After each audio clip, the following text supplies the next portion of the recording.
Hello friends, did you know nearly 80% of those who watch my videos aren't subscribed? If you enjoy these stories, please hit that subscribe button and leave a like. It really helps. Thank you for being here. By the way, where are you watching from? Let me know in the comments.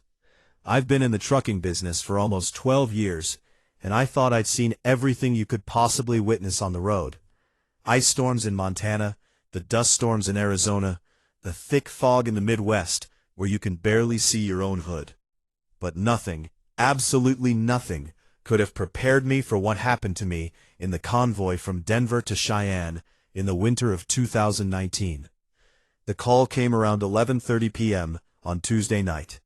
I was already lying in bed at the truck stop at exit 217, trying to get some sleep before heading to Casper early in the morning. My phone started vibrating on the nightstand, the dispatcher's number flashing on the screen. I almost didn't answer. I should have trusted that instinct. "Hayes, you available?" It was Randall, night supervisor at the depot. His voice had that edge to it, the one he got when a client was breathing down his neck about a priority shipment. "Depends," I said, rubbing sleep from my eyes. "What's the run?" 5-truck convoy, Denver to Cheyenne. Medical supplies and refrigerated goods. Client wants them there by 6 a.m. No exceptions. You'd be truck 3 in the line. Good pay, double rate for the overnight. I did the math in my head. 7 hours, maybe 8, with the convoy speed restrictions. The money was good, and I could use it. My daughter's tuition payment was coming up, and I was a bit short. Who else is rolling? Cole's taking lead. Got Briggs and Mason confirmed. Still waiting on one more. Randall paused. "Look, I know it's short notice, but this is premium pay. Straight shot up I-25, convoy protocol the whole way. Should be easy money." That should have been my second warning. Nothing in this job is ever easy money. "Yeah, all right, I'll take it. Give me 45 minutes to get to the depot. 30 would be better. Wheels up at midnight sharp." I hung up and stared at the ceiling of my sleeper cab for a long moment. Something about the whole thing felt off, but I couldn't put my finger on what. The job sounded routine enough. Convoys weren't my favorite. Too much coordination, too many personalities, too many things that could go wrong. But they paid well and usually went smooth if everyone followed protocol. I got dressed, fired up the engine, and headed south toward the Denver depot. The roads were mostly empty, just the occasional car heading home from a late shift or a bar. The temperature had dropped into the teens, and a light snow was starting to fall. Nothing serious, just enough to make the asphalt shimmer under the streetlights. The depot was lit up like a prison yard when I rolled in. 4 trucks were already lined up near the loading bays, engines running, exhaust rising in white clouds against the security lights. I recognized Cole's rig at the front, a newer Peterbilt, with custom chrome that he babied like it was his firstborn. Mason's beaten-up Kenworth was second in line, and Briggs had his International positioned third. I pulled into the 4th spot and killed the engine. Through my windshield, I could see Cole walking down the line, clipboard in hand, doing his pre-convoy check. He was old school, maybe 60. With gray hair he kept military short, and a handlebar mustache he'd been growing since before I was born. Good driver, serious about safety. Not much for small talk. I climbed down from the cab just as he reached my truck. "Hayes," he said with a nod. "Glad you could make it. We're 1 short still, but Randall says they're on the way. Should be here in 10. What's the cargo?" I asked, more out of habit than real curiosity. Cole glanced at his clipboard. "You're carrying refrigerated pharmaceuticals, temperature-controlled. Needs to stay between 36 and 46 degrees the whole trip. Mason's got medical equipment, surgical stuff. Briggs has more pharmaceuticals. I'm hauling blood products and plasma. 5th truck." He checked his notes. "Supposed to have more equipment and supplies." "Hell of a shipment for a midnight run," I said. "What's the urgency?" Cole shrugged. "Above my pay grade. Hospital network in Wyoming had some kind of supply chain failure. They need this stuff for surgery scheduled tomorrow morning. Our job is to get it there, not ask questions." Made sense, I suppose. The medical industry didn't run on a 9-to-5 schedule. People got sick at midnight, same as noon. Convoy speed, I asked. 65 max. Nobody breaks formation without radio clearance. Standard spacing 200 feet between trucks. CB on channel 19, the whole way. Weather looks clear until we hit the state line. Might get some snow north of Port Collins, but nothing we can't handle. He looked up from his clipboard, and I caught something in his eyes I didn't quite like. Concern, maybe, or uncertainty. Stay tight on this one, Hayes. Clients paying extra for guaranteed delivery time. No breakdowns, no delays. Understood. He moved on to check Mason's rig, while I walked around my truck, doing my own inspection. Tires looked good, lights working, refrigeration unit humming along at the right temperature. Everything seemed in order. The snow was falling a bit harder now, fat flakes that melted on contact with the still warm pavement. I heard the rumble of another diesel engine and turned to see the fifth truck pulling into the depot. It was a Freightliner, older model, maybe 15 years on it. The paint was faded, and one of the headlights looked dimmer than the other. Not exactly the kind of rig I'd expect on a premium pay medical run. But maybe that's all the dispatcher could get on short notice. The driver climbed down, and I got my first look at him. Tall, maybe 63. Built like he'd done hard labor before trucking. He wore a leather jacket despite the cold, and had a face that looked like it had seen a few fights. Something about him immediately put me on edge, though I couldn't say why, just a feeling in my gut. Cole walked over to greet him, and I watched them talk for a minute. The new driver nodded a few times, gesturing at his truck. Cole checked his clipboard, then waved him into the fifth position, behind me. As the Freightliner rolled past, I caught a glimpse of the driver's face and the glow of the security lights. He was staring straight ahead, jaw clenched, hands tight on the wheel. The look of a man who didn't want to be here, but didn't have a choice. I knew that look. I'd worn it myself more than once. All right, listen up. Cole's voice carried across the depot yard. We're wheels up in 5 minutes. Standard convoy protocol applies. Maintain spacing. Maintain speed. Maintain radio contact. Check in every 30 minutes on the 30s. 12:30, 1 o'clock, so on. If you have a problem, call it in immediately. Questions? Nobody said anything. We were all professionals. We knew how this worked. Good. Let's roll. I climbed back into my cab and started the engine. The clock on my dashboard read 11:58 p.m., 2 minutes to midnight.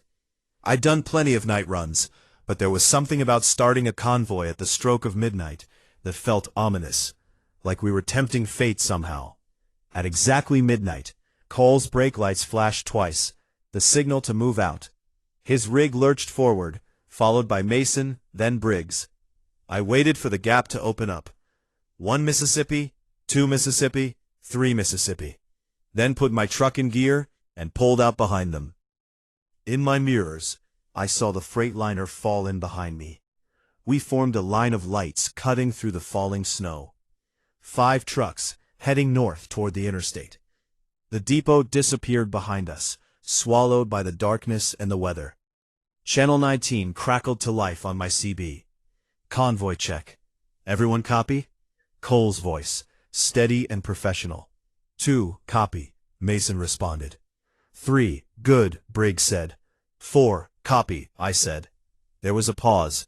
Static hissed through the speaker. Then finally, 5. The voice was deep, almost a growl. The new driver. Good. Let's keep it tight, gentlemen. Next check at 12:30. We merged onto I-25 North, and the city lights began to thin out behind us. The highway stretched ahead, a ribbon of dark asphalt lit only by our headlights and the occasional street lamp. Traffic was non-existent, just us and the empty road. I settled into my seat and tried to relax. 7 hours to Cheyenne. Straight shot. Good weather. Experienced drivers. Should be routine. But as we passed mile marker 215 and left the last of Denver's suburbs behind, I noticed something that made my hands tighten on the wheel.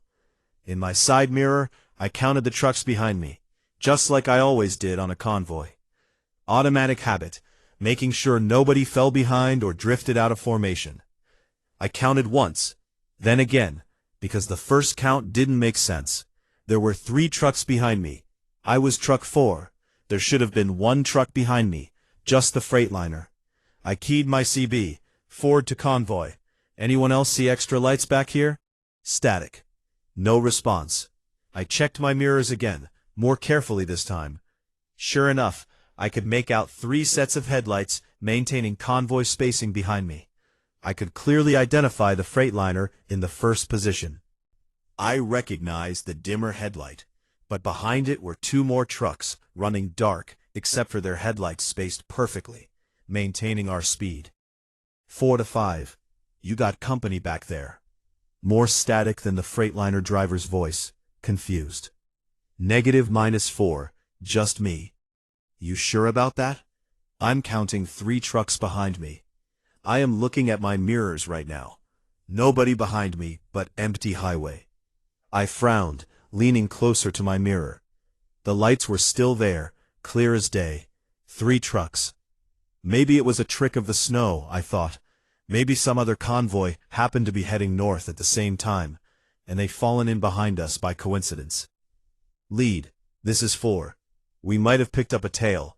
3 additional trucks running convoy spacing behind 5. Cole's voice came back irritated. 4. We're the only authorized convoy on this route tonight. Dispatch confirmed. You sure about what you're seeing? The lights were still there. Unwavering. Perfectly spaced. Affirmative, lead. 3 trucks. Clear visual. 5. Can you confirm? Negative, lead. I'm not showing anything behind me. Roads empty. There was a long pause. Then Cole said, "Are you feeling okay? You tired?" "I'm fine," I said, though my heart was starting to beat faster. Wide awake, and I'm telling you, I see 3 trucks. Mason, Briggs, either of you got visual on anything unusual? Negative, lead, Mason said. Nothing here, Briggs added. Another pause. 4. I'm going to chalk this up to snow glare or fatigue. Keep your eyes on the road and maintain position. If those trucks are real, they'll pass us or fall back eventually. If they're shadows, they'll disappear. Either way, we stay focused on the job. Copy. I didn't want to copy. I wanted to argue, to insist that I wasn't seeing things. But Cole was lead, and arguing over the CB was a good way to lose convoy jobs. Good. Next check at 12:30. Convoy out. The radio went silent, except for the soft static of dead air. I drove on, trying to focus on the road ahead, on Briggs' taillights, on maintaining my spacing. But my eyes kept drifting to the mirrors, to those 3 sets of headlights behind me, following at exactly the right distance, never wavering, never falling back. The snow was getting heavier. Visibility was dropping. The highway felt narrower somehow, like the darkness was pressing in from both sides. And somewhere in the back of my mind, a small voice was whispering that something was wrong with this convoy. Something had been wrong from the very beginning. I thought about my daughter, about that tuition payment, about why I'd agreed to take this job on such short notice. The money had seemed good, but what if the money was good because nobody else wanted this run? What if the other drivers had known something I didn't? At 12:17, my temperature gauge flickered just once, just for a second. But in a refrigerated trailer carrying temperature-sensitive medical supplies, that flicker was enough to make my blood run cold. I watched the gauge like a hawk, but it stayed steady. 38 degrees, right in the safe zone. At 12:23, I thought I heard something on the CB. Not words exactly, more like a rhythmic clicking, almost like Morse code. I turned up the volume, but it faded away into static before I could make sense of it. At 12:29, 1 minute before our scheduled check-in, I looked at my mirrors one more time. There were 4 trucks behind me now. I opened my mouth to key the CB to report it, to demand that someone else confirm what I was seeing. But before I could, Cole's voice crackled through. Convoy check. Everyone copy. 2 copy. 3 copy. My finger hovered over the transmit button. I looked at the mirrors again. 4 sets of headlights, in perfect convoy formation. 4. Copy. Cole prompted. Copy. I said, my voice coming out hoarse. 5. Copy. We were 5 trucks. That's what we'd started as. 5 trucks in convoy Denver to Cheyenne. So if I was seeing 4 trucks behind me, that meant I did the math again, counting on my fingers like a child. Lead truck, that's Cole. Second truck, Mason. Third truck, Briggs. Fourth truck, me. Fifth truck, the Freightliner. 5 trucks total. So if there were 4 trucks behind me, we had 9 trucks in this convoy. But that couldn't be right. That wasn't possible. Next check at 1 o'clock, Cole said. Weather's getting worse up here. Visibility dropping. Everyone, tighten up your following distance a bit. Give yourself more reaction time. The others acknowledged. I mumbled something that might have been agreement, but I wasn't really listening anymore. I was watching my mirrors, watching those 4 sets of headlights, and trying to figure out which of them was real and which was something else entirely. The mile markers ticked by. 220, 225, 30. We were making good time despite the snow. At this rate, we'd hit Fort Collins by 1:30, maybe sooner. My hands were sweating on the wheel. I cranked down the window a few inches, letting the cold air blast my face, making sure I was awake, making sure this wasn't some kind of hallucination brought on by fatigue or stress. The cold was real. The snow hitting my face was real. And in my mirrors, those headlights were real too. At 12:47, my CB crackled with that clicking sound again. This time it lasted longer, maybe 10 seconds. I listened hard, trying to pick out a pattern, but there wasn't one. Just random clicks and pops, like someone keying their mic in no particular rhythm. Anyone else hearing that? I asked, breaking radio protocol. No response. The clicking on the channel. Anyone else picking that up? 4. This is lead. I'm not hearing any clicking. Radio's clear on my end. Same here, Mason said. Nothing but static. I bit my lip. Maybe my radio was going bad. Or maybe at 12:53, the clicking resolved into something that might have been a voice.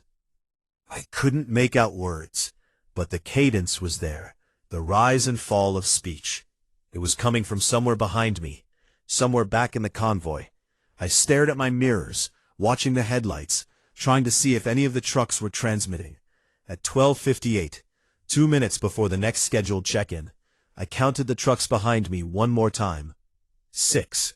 6 trucks running in perfect formation, maintaining perfect spacing, following me through the snow and the darkness like a funeral procession. And then as I watched, the 6 trucks' headlights began to flash, not like a signal, not in any pattern I recognized, just random flashing on and off, bright and dark, like someone was playing with the switch. Lead, this is 4, I said, my voice shaking now. I need to pull over. Something's wrong with my convoy check. Cole interrupted. Right on time at 1 o'clock. Everyone copy. 2, copy. I couldn't speak. I was watching the 6th truck's headlights flash in my mirror. And now I could see something else. Between the flashes, in the brief moments of darkness, there was something standing on the side of the road. Something tall and thin and completely motionless, watching us pass. Cole's voice had an edge of concern now. The thing on the side of the road turned its head, if it had a head, to follow my truck as we passed. 4. Respond immediately. I tore my eyes away from the mirror and keyed the CB. Copy, I gasped. Copy. I'm here. You all right back there? No, I wanted to say. No, I'm not all right. There are trucks behind me that shouldn't exist, and there's something on the side of the road watching us. And every instinct I have is screaming at me to stop this convoy and turn around and get the hell off this highway. But what I said was, fine.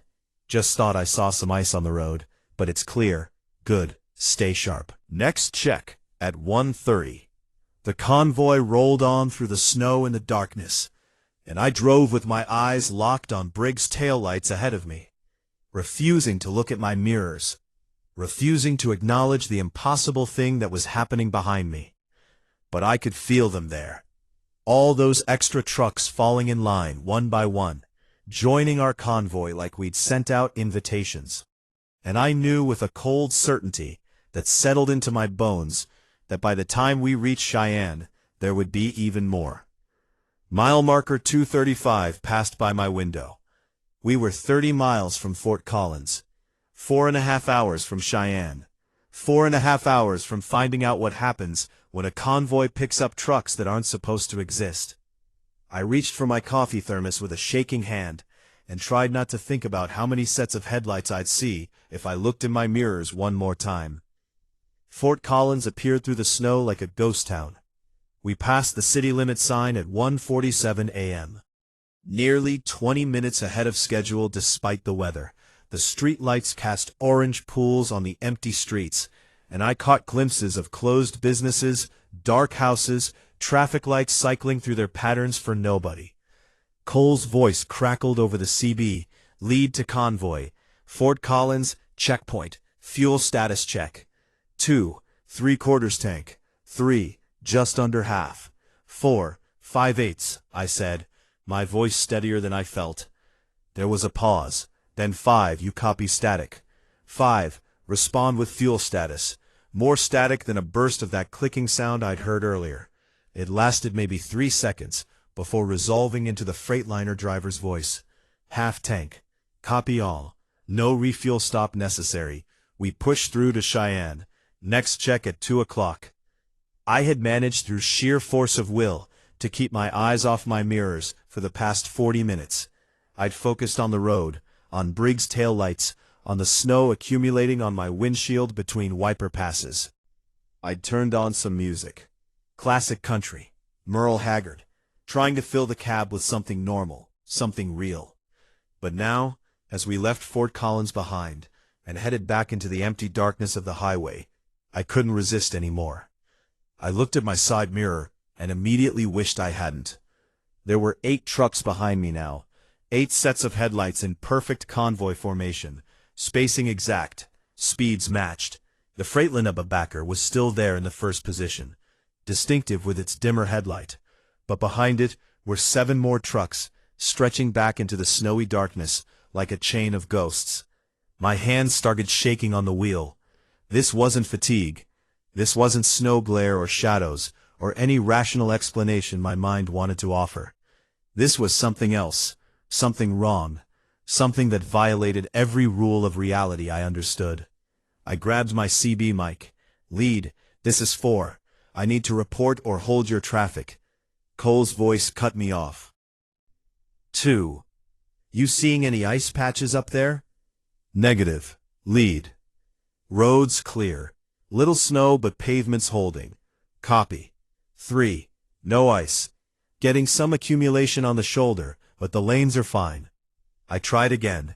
Lead, this is 4. I really need to 4, unless it's an emergency. Hold your traffic. We're in a tight window here. I bit back my frustration. What would I even say? That I was seeing impossible trucks? That our 5-truck convoy had somehow tripled in size? Cole had already brushed off my concerns once. He'd just tell me I was tired, that I was seeing things, but I wasn't tired. I'd never been more awake in my life. At 1:53, my temperature gauge flickered again.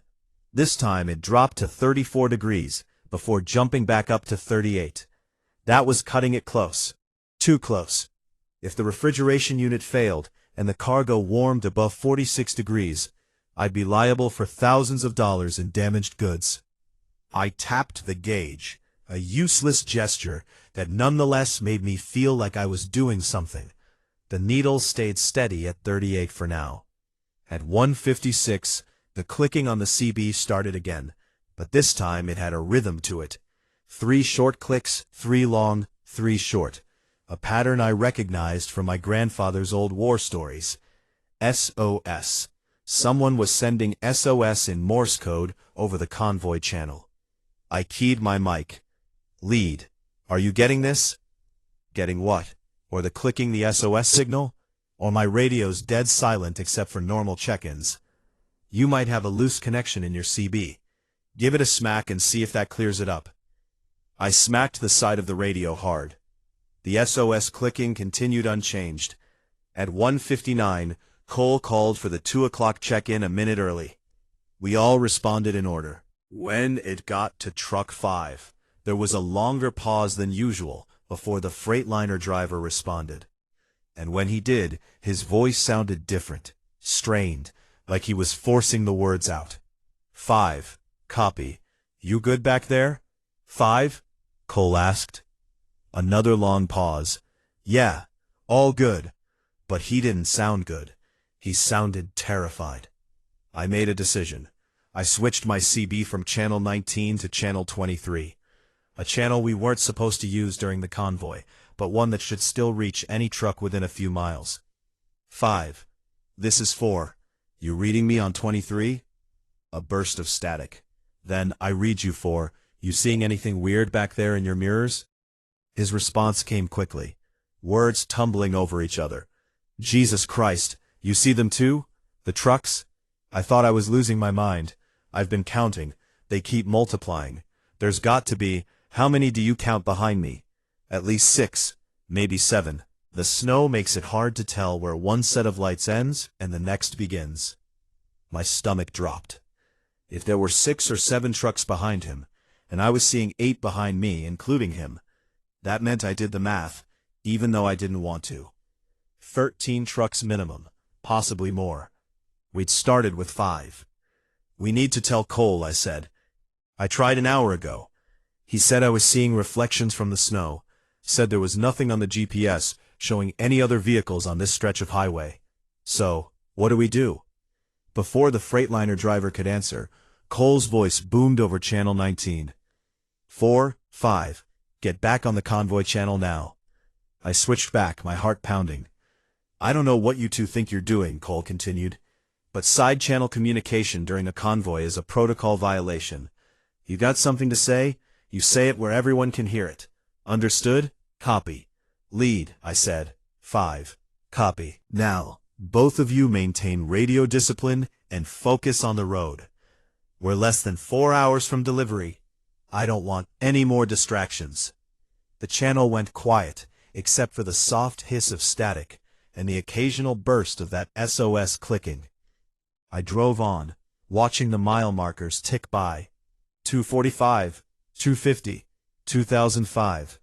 We were making excellent time. At this rate, we'd arrive in Cheyenne before 5 a.m., a full hour ahead of schedule. That something was nagging at me.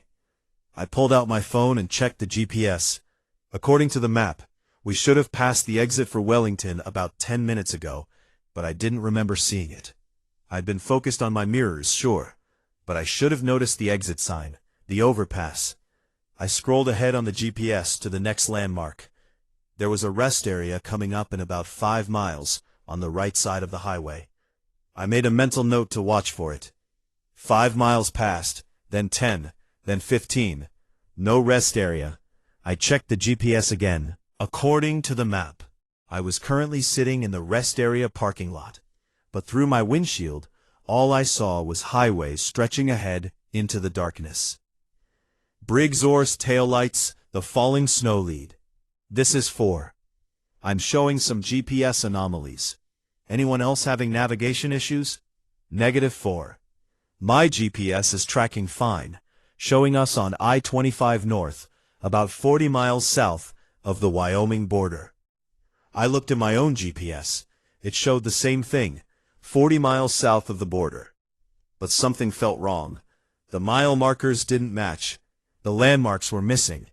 It was like the highway had become a loop, showing us the same stretch of road over and over, while our GPS insisted we were making progress. At 2:17, my temperature gauge dropped again. This time it fell to 32 degrees and stayed there for a full minute before climbing back up. I watched it nervously, willing it to stabilize. 32 was freezing. If it went any lower, if the cargo actually froze. At 2:23, Mason broke the silence. Lead, I'm showing a warning light on my dash. Oil pressure. Can you make it to Cheyenne? Probably, but I'd like to pull over and check it if we get a chance. Negative. Clients paying for time guaranteed delivery. Unless it's critical, we push through. Copy. At 2:30, the scheduled check-in. Something strange happened. Cole called for the check, and we all responded in order. 1, 2, 3, 4, 5. But then after truck 5 responded, there was another voice. 6. Copy. Everyone went silent. I stared at the CB, my blood turning to ice. Who the hell is that? Cole demanded. Identify yourself immediately. No response. This is a private convoy on a closed contract. If you're trying to piggyback on our channel, switch to a different frequency now. Still no response. 5. You got a visual on anyone behind you? The Freightliner driver's voice was barely a whisper. Negative. Lead. But I was looking at my mirrors, and I could see the truth. There were 9 trucks behind me now. 9 sets of headlights. 9 perfectly spaced vehicles following us through the snow. And as I watched, one of them, I couldn't tell which one, flashed its brights 3 times, in what might have been a greeting or might have been a warning.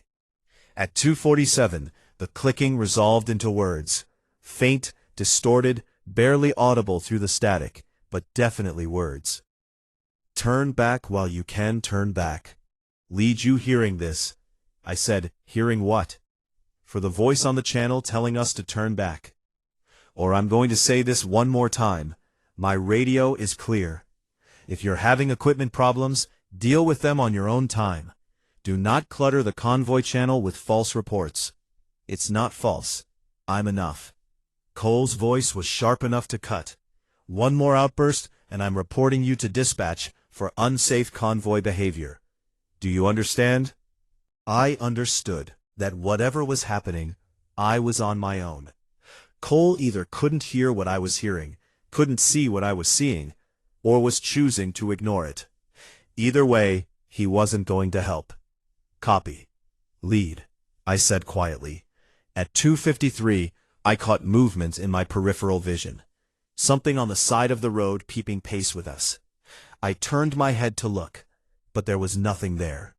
Just darkness and snow and the occasional reflective road sign.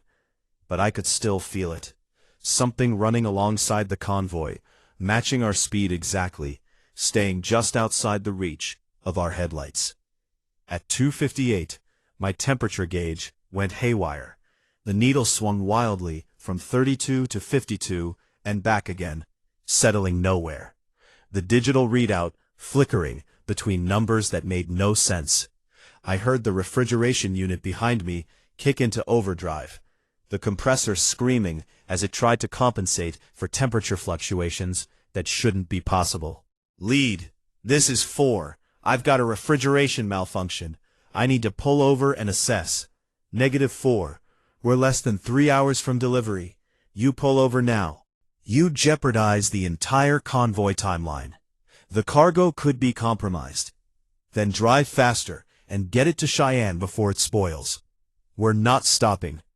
I wanted to argue, to insist, to tell him that this was bigger than a delivery timeline, that something fundamentally wrong was happening out here. But I knew it wouldn't matter. Cole had a job to do, and he was going to do it no matter what. At exactly 3:00 a.m., Cole called for the check-in. 1, copy. 2, copy. 3, copy. 4, copy, I said. There was a long pause. 5, respond. Static. 5, this is lead. Respond immediately. More static than that clicking sound. Then 5, copy. But the voice was wrong. It wasn't the Freightliner driver. It was someone else. Something else using his call number. 6, copy. 7, copy. 8, copy. The voices kept coming one after another. Call numbers climbing higher and higher. Some of them sounded human. Some didn't. Cole didn't seem to hear any of them, except for the original 5. Good check-in, he said, when the voices finally stopped. Next, at 3:30. Weather's clearing up ahead. Should have smooth sailing into Cheyenne. I looked out my windshield.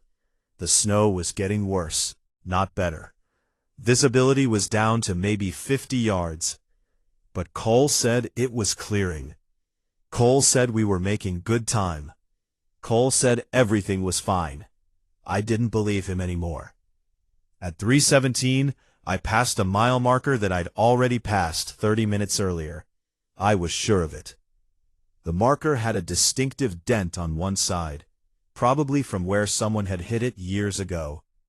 I'd noticed it the first time because the dent looked like a face, and now I was seeing it again. We were in a loop.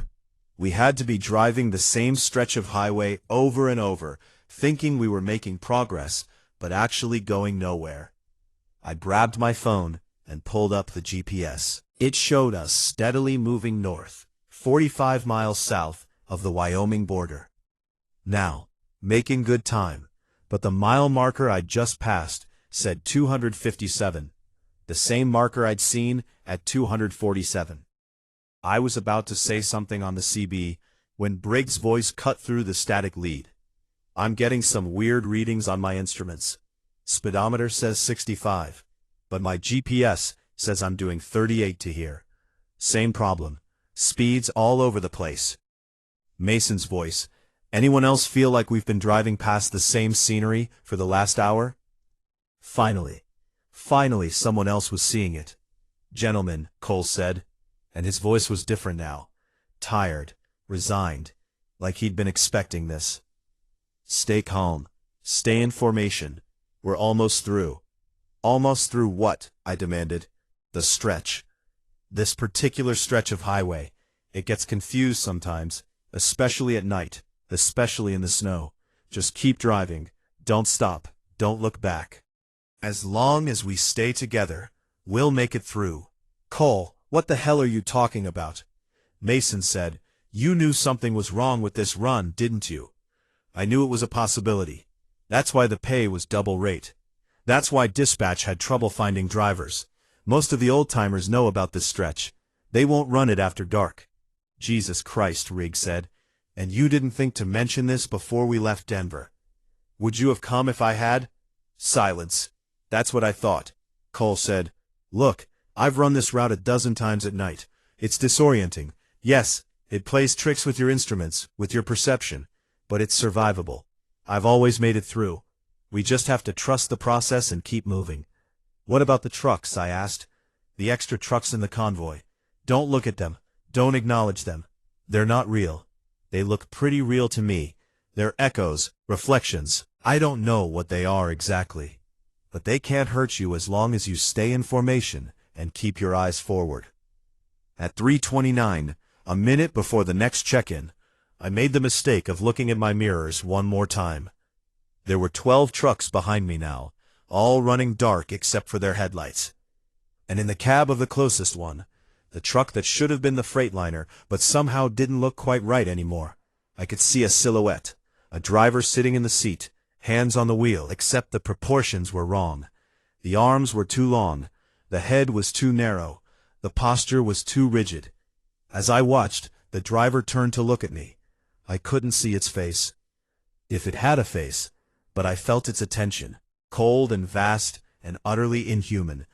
I jerked my eyes back to the road, my heart hammering in my chest. Next check at 3:30, Cole said. Right on schedule. Everyone respond. We went through the check-in, 1 through 5, all present, and then faintly, barely audible, 13. I switched off my CB entirely. I couldn't handle it anymore. The clicking, the voices, the wrongness of it all. I'd drive in silence and focus on getting through this, whatever this was. The mile markers continued to repeat. 200 D7, 259, 2C, 261, 257, 259, 61, over and over, an endless loop of highway that led nowhere. My temperature gauge had given up entirely. The needle spun in lazy circles, the digital readout showing random numbers that ranged from -20 to over 100 degrees. The refrigeration unit behind me made sounds I'd never heard before, grinding, whining, clicking sounds that seemed to echo the Morse code SOS I'd been hearing on the radio. At some point, I'd lost track of time. My dashboard clock had frozen at 3:33. I saw something ahead on the road. Not on the shoulder or in the median, but actually on the road right in our lane. It was a truck jackknifed across both northbound lanes, blocking our path completely. "Lead, do you see that?" I shouted, forgetting my CB was off. I flicked it back on. "Lead, there's a wreck ahead. Jackknifed semi blocking the road. I see it. 4. Maintain speed. Maintain formation. We're going to hit it. Trust me, Cole's rig didn't slow down. Neither did Mason's or Briggs. They were going to drive straight into the wreck, and I was going to have to choose. Follow them into what looked like certain collision, or break formation, and risk whatever fate Cole had warned about. I chose to trust. God help me, I chose to trust. We hit the jackknife truck at 65 miles per hour. Or rather, we should have hit it. Instead, there was a moment of resistance, like driving through heavy fog. And then we were through it on the other side, continuing north as if nothing had happened. In my side mirror, I caught a glimpse of the wreck behind us. It was still there, still blocking the road, and the 12 trucks that had been following me drove through it just like we had, one after another, passing through solid matter as if it was nothing. I was trembling so badly I could barely hold the wheel. My foot stayed steady on the accelerator through pure muscle memory, years of training overriding the panic that threatened to shut down my brain. "Everyone okay?" Cole asked. Acknowledgements came in. 1, 2, 3, 4. I didn't bother adding my voice. I wasn't okay. I was never going to be okay again. At some point after that, time had become meaningless. The clock still frozen, the mile markers still repeating. The snow stopped. Just like that. Mid-fall, the flakes froze in the air, and then faded away like they'd never existed. The darkness changed. It was still night, still black as pitch beyond our headlights. But now it felt different, heavier, more absolute. Like we'd driven off the edge of the world, into some space where light itself struggled to exist. "Almost there," Cole said, though I don't know how he could tell. "Just a little farther." But farther to what? Wyoming? Cheyenne? Or something else? Some place that wasn't on any map that existed in the gaps between the mile markers and the frozen minutes on my dashboard clock. My temperature gauge suddenly locked at exactly 38 degrees. My speedometer settled at 65. The refrigeration unit behind me went silent. Everything was working perfectly. That's when I knew we were in the deepest part of it, whatever it was. The place where reality gave up trying to make sense and just accepted the impossible as routine. "Lead," I said quietly. "Where are we?" Cole's response was a long time coming. "Nowhere. Everywhere between. Just keep driving, Hayes. Keep driving and don't stop. We have to be almost through." But he didn't sound certain anymore. He sounded lost. And in my mirrors, the number of trucks behind me had grown to 15, then 20. Then I stopped counting, because the line of headlights stretched back into infinity. A chain of ghost trucks following us deeper and deeper into the dark, into the loop, into the nowhere placed between mile markers that kept repeating and time that refused to move forward. The radio crackled back to life, and through the static I heard a voice that might have been Cole, or might have been something wearing Cole's voice like a mask. "Convoy check. Everyone respond." And from the darkness behind me, from the infinite line of trucks that couldn't exist, the responses came, one after another after another. Numbers climbing higher and higher. Voices that were almost, but not quite human. All of them saying they were fine. They were in formation. They were maintaining speed. All of them lying. I turned off my CB again, and drove into the endless night, following taillights that might belong to Briggs, or might belong to something else. Something that had replaced Briggs, without anyone noticing. And I prayed that Cole was right, that we were almost through. But deep down, In the part of my brain that had been screaming warnings since we left Denver, I suspected the truth. We weren't almost through. We were never getting through. This convoy had no destination. This highway had no end. And somewhere behind me, truck number 47 was copying in for the check, its voice crackling with static, and something that might have been hunger. I don't know when I realized we'd left reality completely behind. Maybe it was when my fuel gauge, which had read 3/4 full just an hour ago, suddenly showed empty, then full, then empty again, in rhythmic pulses, like a heartbeat. Maybe it was when I looked at Briggs' truck ahead of me and saw it flicker just for a second into something that definitely wasn't a Kenworth or any truck that had ever rolled off a factory floor. Or maybe it was when the sun started to rise. Except it wasn't rising in the east, where the sun had risen every single day for the past 4.5 billion years. It was rising in the west, behind us, casting our shadows long and wrong across the highway ahead. Anyone else seeing this? Mason's voice crackled over the CB, breaking the silence that had held, for I checked my clock. Still 3:33 a.m. Time had stopped moving entirely. Seeing what exactly? Cole's voice sounded distant, hollowed out. The sun, it's coming up behind us. Don't look at it, Cole said. Eyes forward. Always. Always forward. But I was already looking in my mirrors, and what I saw wasn't exactly a sun. It was light. Yes, a vast and terrible light that was growing brighter by the second. But it was the wrong color. Not gold or orange or any shade that belonged to a star, but a kind of pale green white that made my eyes water and my head throb. And it was getting closer. The light was moving, chasing us up the highway at impossible speed, swallowing the infinite chain of ghost trucks behind me one by one. As it consumed each truck, I heard a sound over the CB. A scream maybe, or something like a scream, but in a register that human throats couldn't produce. Faster, Cole said. We need to go faster. We're already pushing 70, Briggs protested. Then push 80, 90, whatever it takes. Don't let it catch us. My foot pressed harder on the accelerator, and my truck responded with a surge of power that shouldn't have been possible given the grade and the load I was carrying. Around me, the others were accelerating too, our convoy formation falling apart as the primal need for survival overrode all training and protocol. The speedometer crept upward. 75, 80, 85. The truck was shaking, the engine screaming, and I knew I was destroying the transmission. Knew I'd be lucky if I didn't blow a tire or throw a rod. But none of that mattered because the light was still gaining. In my mirrors, the last of the ghost trucks disappeared into the advancing glow. For a moment, I thought I saw the Freightliner. The real one. It's not going to work, I said into the CB.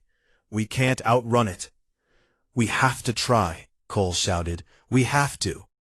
His voice cut off mid-word, replaced by static and then by silence. On the road ahead, I watched his truck flicker and fade. There 1 second, and gone the next. Mason's followed a heartbeat later, then Briggs. I was alone on an empty highway with impossible light chasing me and a clock frozen at 3:33 a.m. and mile marker 257, repeating endlessly on both sides of the road. I should have been terrified. Part of me was. But another part, the part that had been driving trucks for 12 years, that had seen ice storms and flash floods, and roads that tried to kill you just for existing, that part was angry. I slammed on the brakes. The truck shuddered and skidded, tires screaming, the whole rig threatening to jackknife. But I held it steady, brought it to a complete stop right there in the middle of the highway, and waited for the light to catch me. It crashed over the truck like a wave, and for a moment, everything was white and green and weightless. I felt myself lift out of the driver's seat, felt the truck dissolve around me, felt reality itself peel away in layers like old paint. And then I was standing on the highway, actually standing, my boots on solid asphalt, and the light had resolved into something I could almost comprehend. The highway stretched ahead and behind, identical in both directions, the same endless repetition of markers and lines and empty lanes. But now I could see what was beneath it, or maybe above it, or maybe woven through it in dimensions my brain couldn't properly process. The road was alive, not in any biological sense, but alive nonetheless. It pulsed and breathed and hungered, and it had been feeding on us, on our convoy, on our expectation of forward progress, on our certainty that driving north would eventually lead to a destination. Every mile we'd driven had taken us deeper into it, not because we were moving, but because we believed we were moving. Our conviction that we were making progress toward Cheyenne had made us into perfect prey. Hayes. I turned to find Cole standing beside me. He looked solid, real, but also somehow translucent, like I could see through him to the road beyond. "You stopped," he said. "Nobody ever stops. They all run until the light takes them." "Where are the others?" He gestured down the highway. In the distance, I could see them, Mason Briggs, the Freightliner driver, and dozens of others I didn't recognize. All standing motionless on the endless road, all flickering in and out of existence. "Some of them have been here for years," Cole said. "Decades, maybe. Time doesn't work right in this place, and that they're still running in their trucks, still trying to outrun the light, still checking in on the CB at scheduled intervals. They don't know they're already gone, but you do. I've done this run 13 times. I've made it through 12. The 13th, he shook his head. Dispatcher kept offering me more money, double rate, triple. I should have known better. Should have known the payout was too good, because they knew I wouldn't be collecting it. I looked at my own truck, parked on the highway behind me. It was flickering too, fading in and out, sometimes solid and sometimes ghostly. "Is there a way out?" I asked. "I don't know. I've been looking. Everyone here has been looking. The road just, it loops. No matter which direction you go, you end up back where you started." "What if we stop believing in the road?" Cole stared at me. "What? You said it feeds on our expectation, on our belief that we're making progress. What if we stop believing? What if we reject the entire premise?" I don't." Cole looked confused, like I'd asked him to imagine a color that didn't exist. But I was already walking, not along the highway. That way led nowhere. I understood that now. Instead, I walked perpendicular to it, straight across the lanes and onto the shoulder, and into the darkness beyond. "Hayes, wait. There's nothing out there." "Good," I said, and kept walking. The asphalt gave way to gravel, then to dirt, then to nothing at all. My boots found purchase on a surface that felt like ground, but looked like void. I kept walking, eyes forward, refusing to look back at the highway or the light, or the ghosts of drivers who'd believed too strongly in the road. Behind me, I heard Cole shouting, and then other voices joining his. But they were fading, growing distant, and the highway was fading too, its pull on me weakening with every step. I walked for hours, or seconds, or years. There was no way to measure time in that place. I walked until my legs ached and my lungs burned and my mind went blank with exhaustion. I walked until I forgot why I was walking, forgot there had ever been a highway, forgot everything except the simple act of putting one foot in front of the other. And then I was sitting in my truck, and my truck was parked at a rest area, and sunlight was streaming through the windshield. Real sunlight, yellow and warm and rising in the east, exactly where it was supposed to be. I looked at my dashboard. The clock read 7:42 a.m. My fuel gauge showed a quarter tank. The temperature gauge was steady at 38 degrees. Everything was fine, except I had no memory of pulling off the highway. No memory of the last 4 hours. My CB crackled to life. "Respond if you can hear this. This is Wyoming State Patrol. We're looking for a convoy of 5 trucks that was reported missing overnight. If anyone on this channel has information, I grab the mic with shaking hands. This is Hayes, Truck 4 from the Denver Convoy. I'm at a rest area off I-25. I don't know which one. I can't remember. Stand by. We're tracing your signal. Are you injured? Is your cargo intact? I checked my trailer's temperature readout. 38 degrees. Stable. Cargo's fine. I'm okay. But the other trucks, the convoy, they were just... We've been searching all night, the state trooper said. Truck 1, driver named Cole Wallace. His rig was found abandoned near Fort Collins. Empty, engine running, door open, no sign of the driver. Same with trucks 2 and 3, Mason and Briggs, according to our records. Truck 5 never checked in at any way station. It's like it vanished. I was with them. I said we were all together. We were driving and then, but I couldn't explain. How could I explain the loop, the light, the highway that fed on belief? They'd think I was in shock, or crazy, or worse. Just stay where you are. The trooper said, we're sending someone to pick you up. I waited in that rest area while the sun climbed higher in the sky. Real sun, real sky, real world. Other trucks pulled in and out, drivers stopping for coffee or bathroom breaks or a quick nap. Normal trucks, normal drivers, living in a world where highways went from point A to point B, and time moved forward and the sun rose in the east. A world I'd almost lost. The state patrol arrived around 9 a.m. They asked me questions I couldn't answer, took notes on a clipboard, checked my cargo and my trailer. Everything was intact. Everything was fine. I just had some kind of episode, they said. Exhaustion. Probably stress. Maybe carbon monoxide from a leak in the exhaust system. They never found Cole, never found Mason or Briggs or the Freightliner driver. Their trucks were empty, abandoned at various points along I-25. No sign of struggle, no sign of anything, just empty cabs with engines running and doors open and CB radios hissing static. The official report called it a mass delirium event. 5 experienced drivers all hallucinating the same convoy, all abandoning their vehicles at roughly the same time. Possible gas leak, possible chemical spill, possible psychological contagion. They recommended I take some time off, see a therapist, get a complete medical workup. I did all those things. The therapist said I was processing trauma. The doctor said I was healthy. Time passed and the memory of that night began to feel distant, dreamlike, unreal. But sometimes, late at night, when I'm lying awake in my sleeper cab, I think about Cole's words. How some of the drivers on that endless highway had been there for decades. How they were still running, still checking in, still believing they were making progress toward a destination they'd never reach. And I wonder, when I walked away from the highway into the darkness, did I actually escape? Or am I still there, still running, still caught in the loop?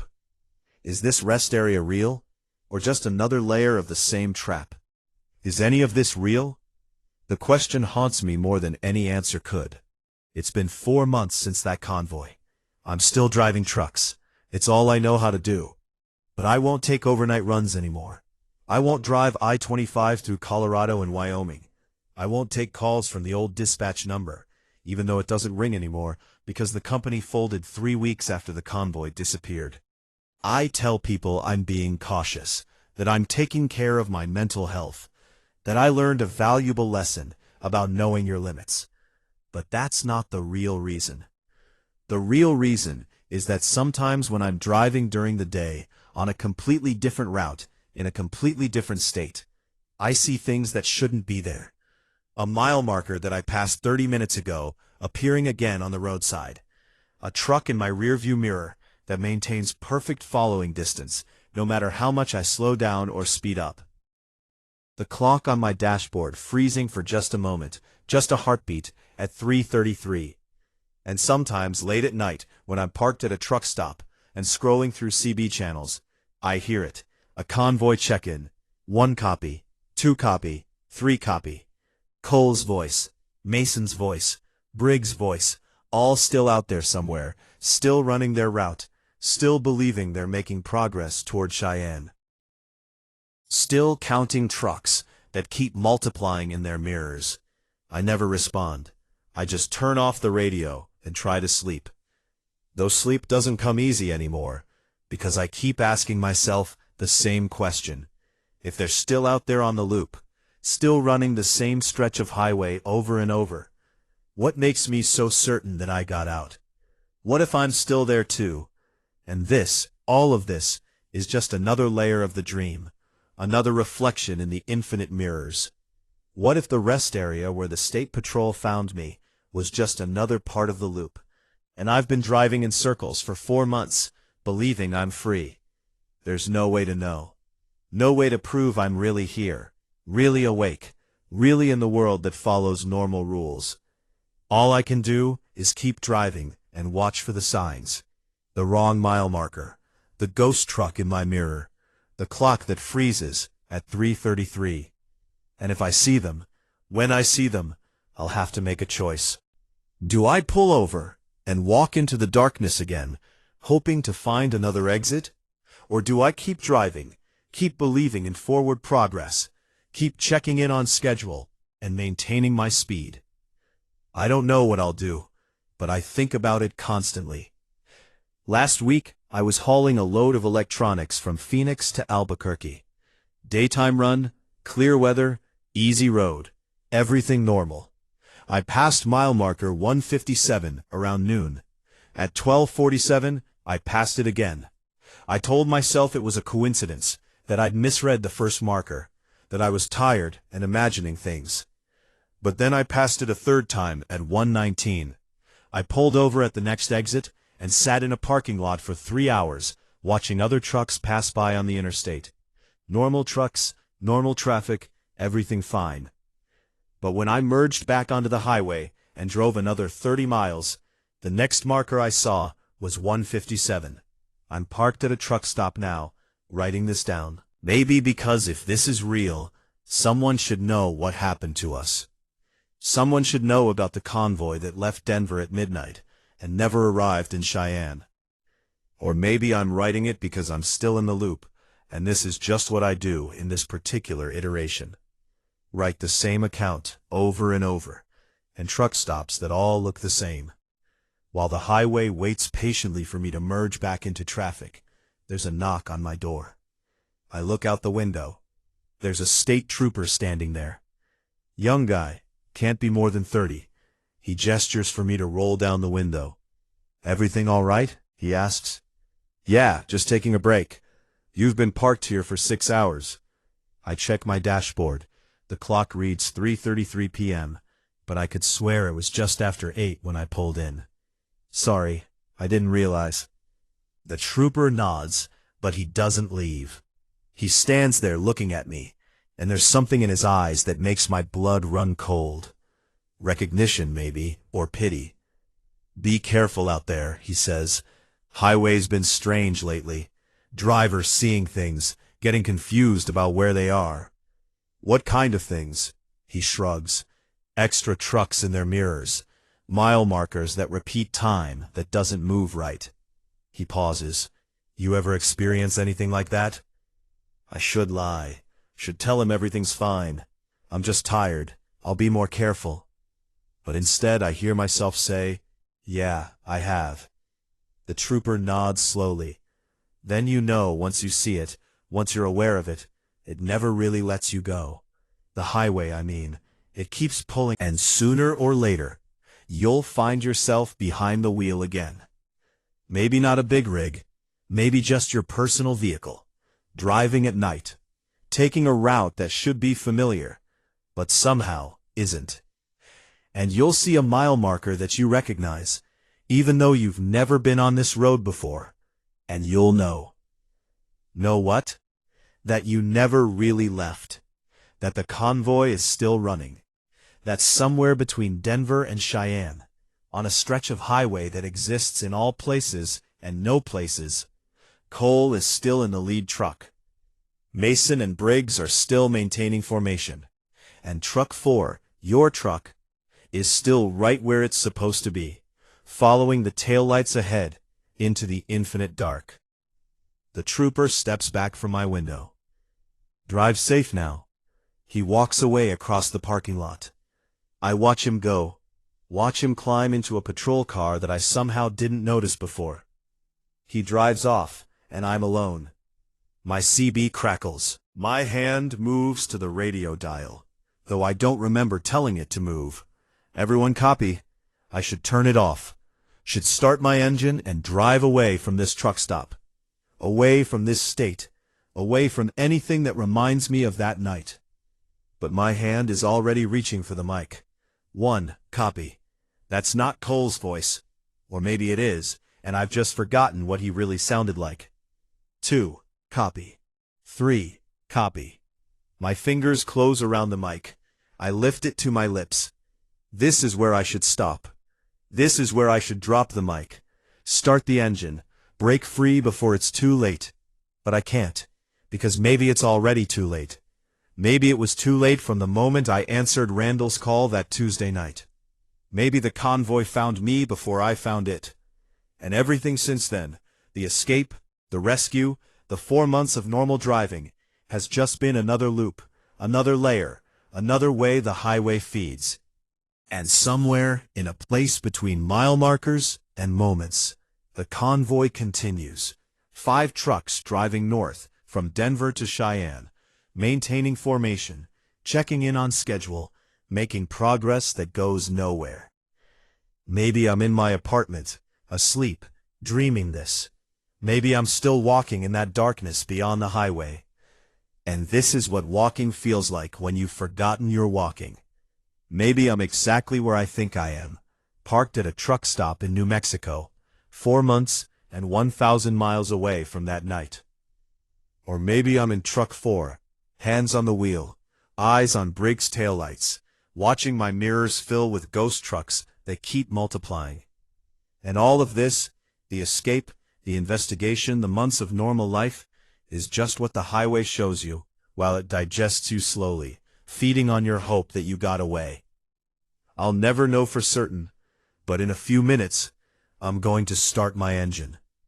I'm going to merge back onto the interstate, and I'm going to drive.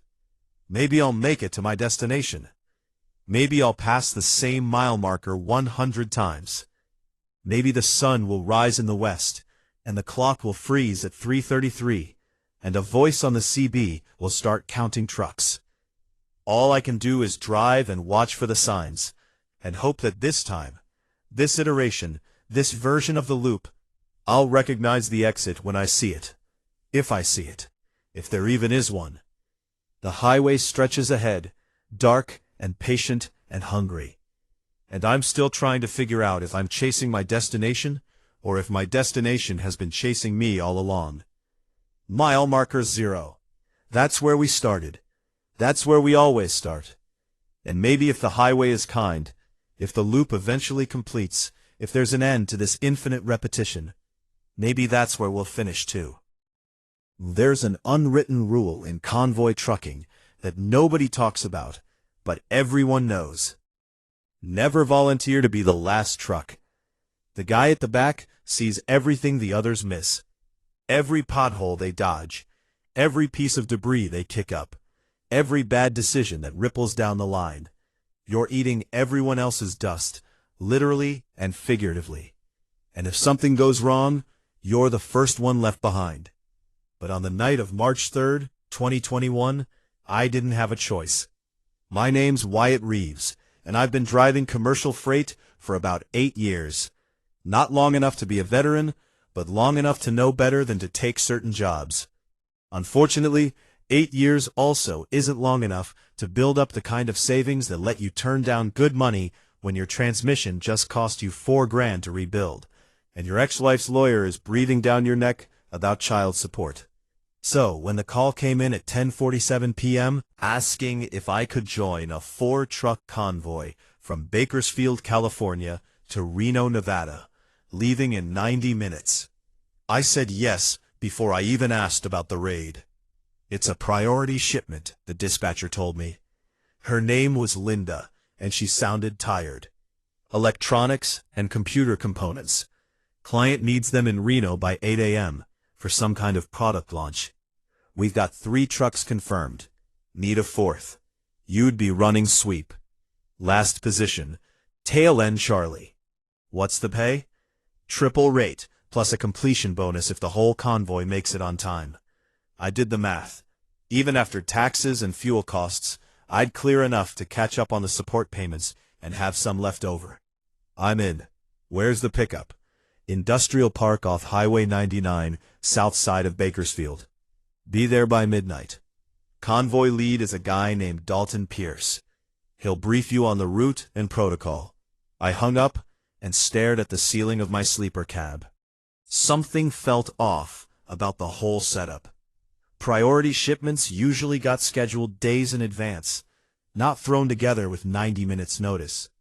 And triple rate plus a bonus meant somebody was desperate. But money was money and I needed it. I fired up my Freightliner and headed south toward Bakersfield, arriving at the industrial park with 15 minutes to spare. 3 trucks were already there, lined up under harsh fluorescent lights that made everything look washed out and ghostly. The lead truck was a sharp-looking Peterbilt, dark blue with chrome trim. The second was a white Kenworth, road-worn but well-maintained. The third was a Mack, older model with primer spots on the hood where rust had been cut out. I pulled into the 4th position and climbed down to meet the others. The lead driver, Dalton I assumed, was standing by his truck, checking something on his tablet. He was maybe 50, with the kind of lean, weathered build you get from decades of physical work.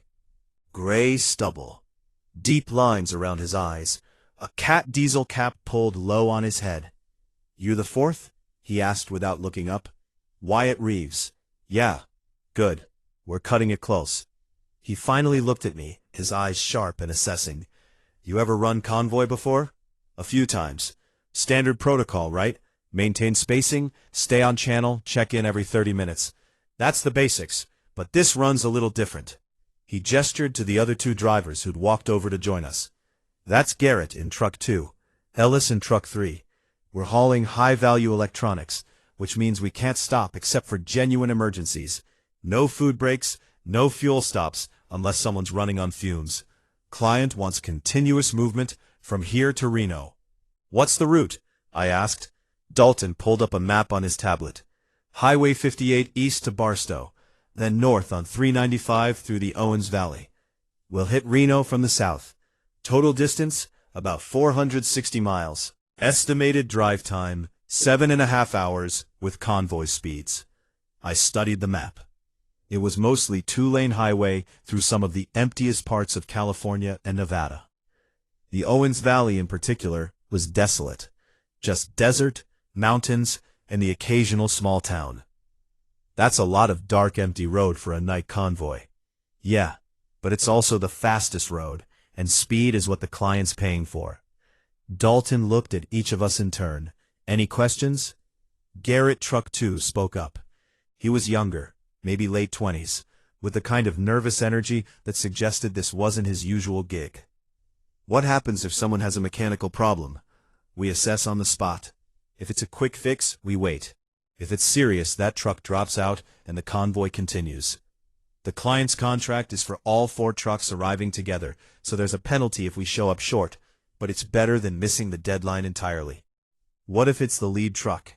Ellis asked. He was older than all of us, probably mid-60s, with the calm demeanor of someone who'd seen it all and wasn't impressed. Then Truck 2 takes lead, and we keep moving. Point is, nothing stops this convoy short of a major emergency. Dalton checked his watch. We've got 10 minutes until midnight. Get your cargo checked and secured. Do a final walk-around on your rigs and be ready to roll. Channel 19 for primary communication. Channel 23 for backup if we get interference. Questions? Nobody had any. I went back to my truck and did my checks.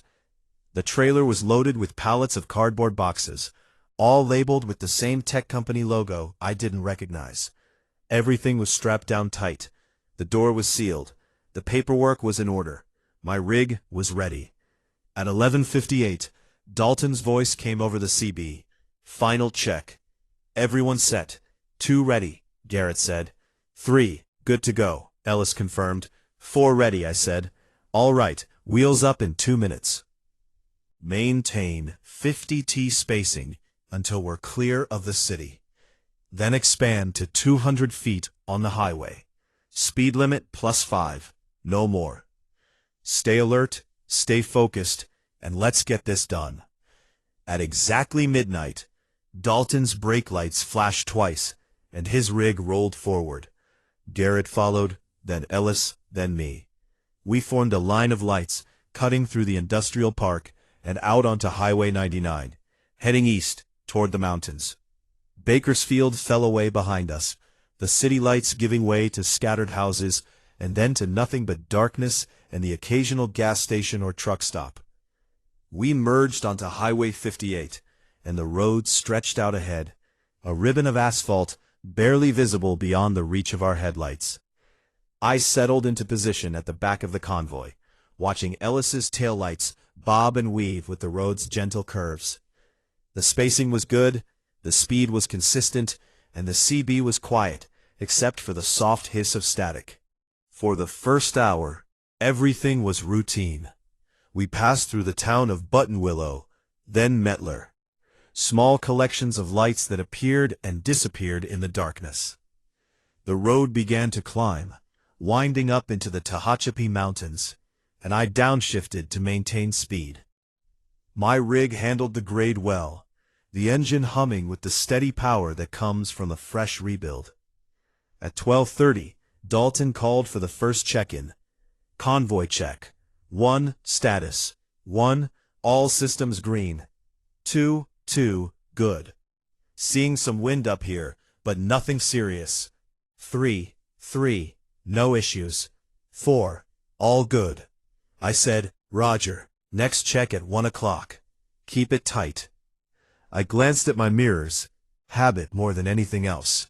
The road behind me was empty, just darkness and the occasional reflector post catching my taillights.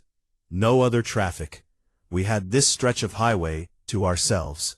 At 12:47, we crested the Tehachapi Pass and started the long descent toward the Mojave Desert. The grade was steep, and I let the engine brake do most of the work, keeping my foot light on the actual brakes to avoid overheating them. In the distance, I could see Dalton's headlights far ahead, a beacon leading us down the mountain. At 12:53, something caught my attention in the rear-view mirror. Headlights far back, maybe a mile or more, but definitely there.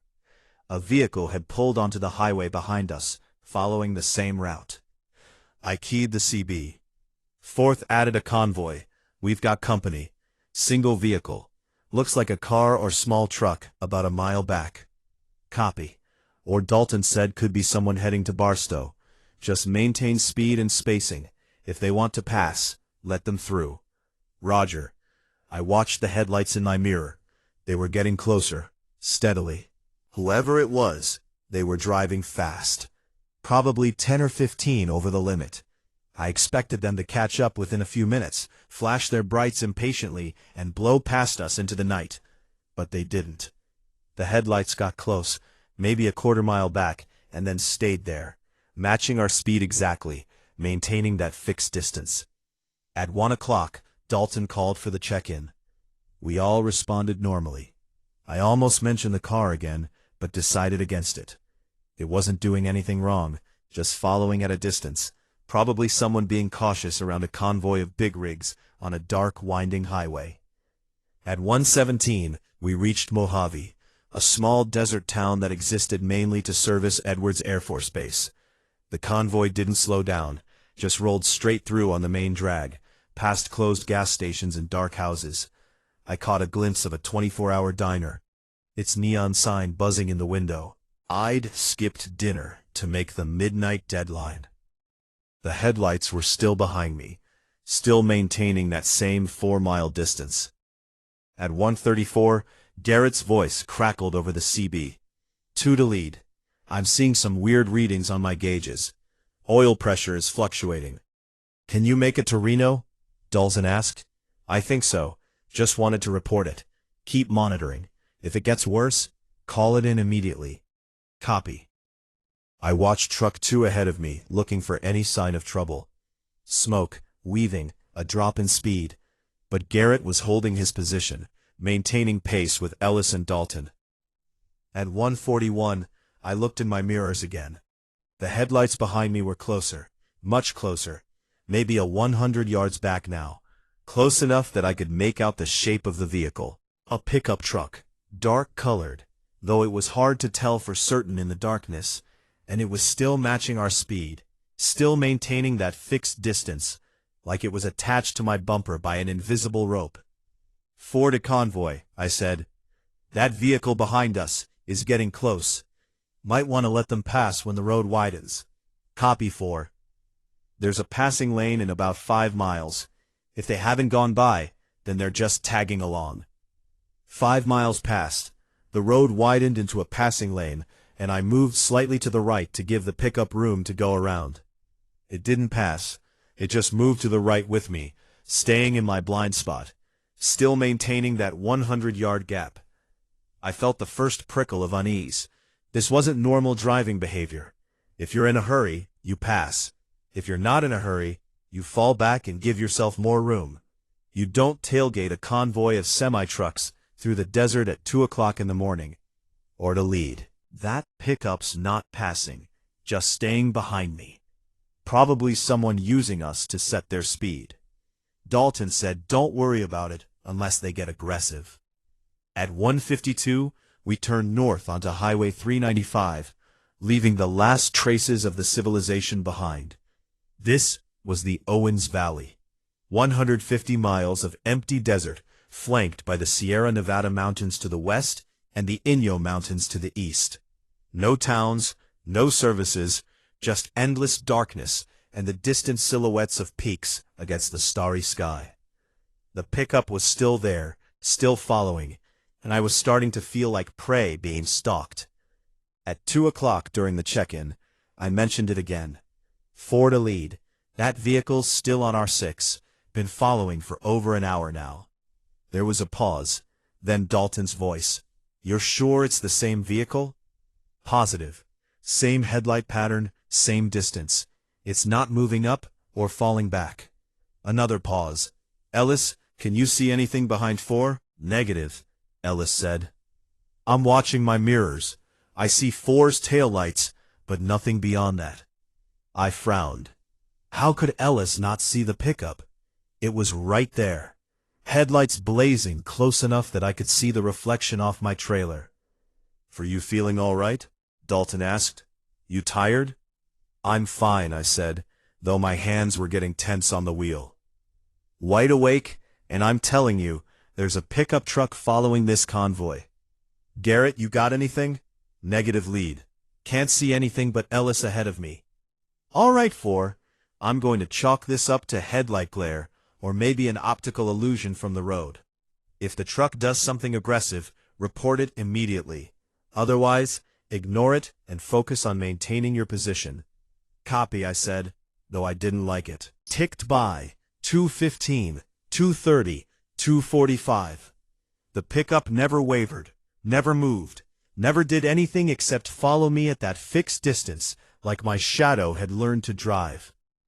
At 2:48, my CB crackled, with interference. A burst of static that resolved into something that might have been a voice. I couldn't make out words, but the cadence was there. Someone trying to communicate.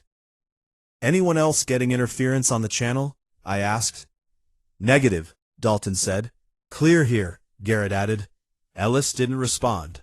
3. "You copy?" Dalton asked. Still no response. Ellis responded immediately.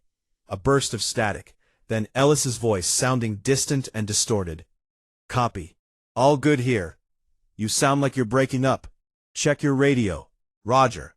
But Ellis's voice faded back into static before he could say more. I watched Truck 3 ahead of me, looking for any sign of trouble. His spacing was good. He was right where he should be.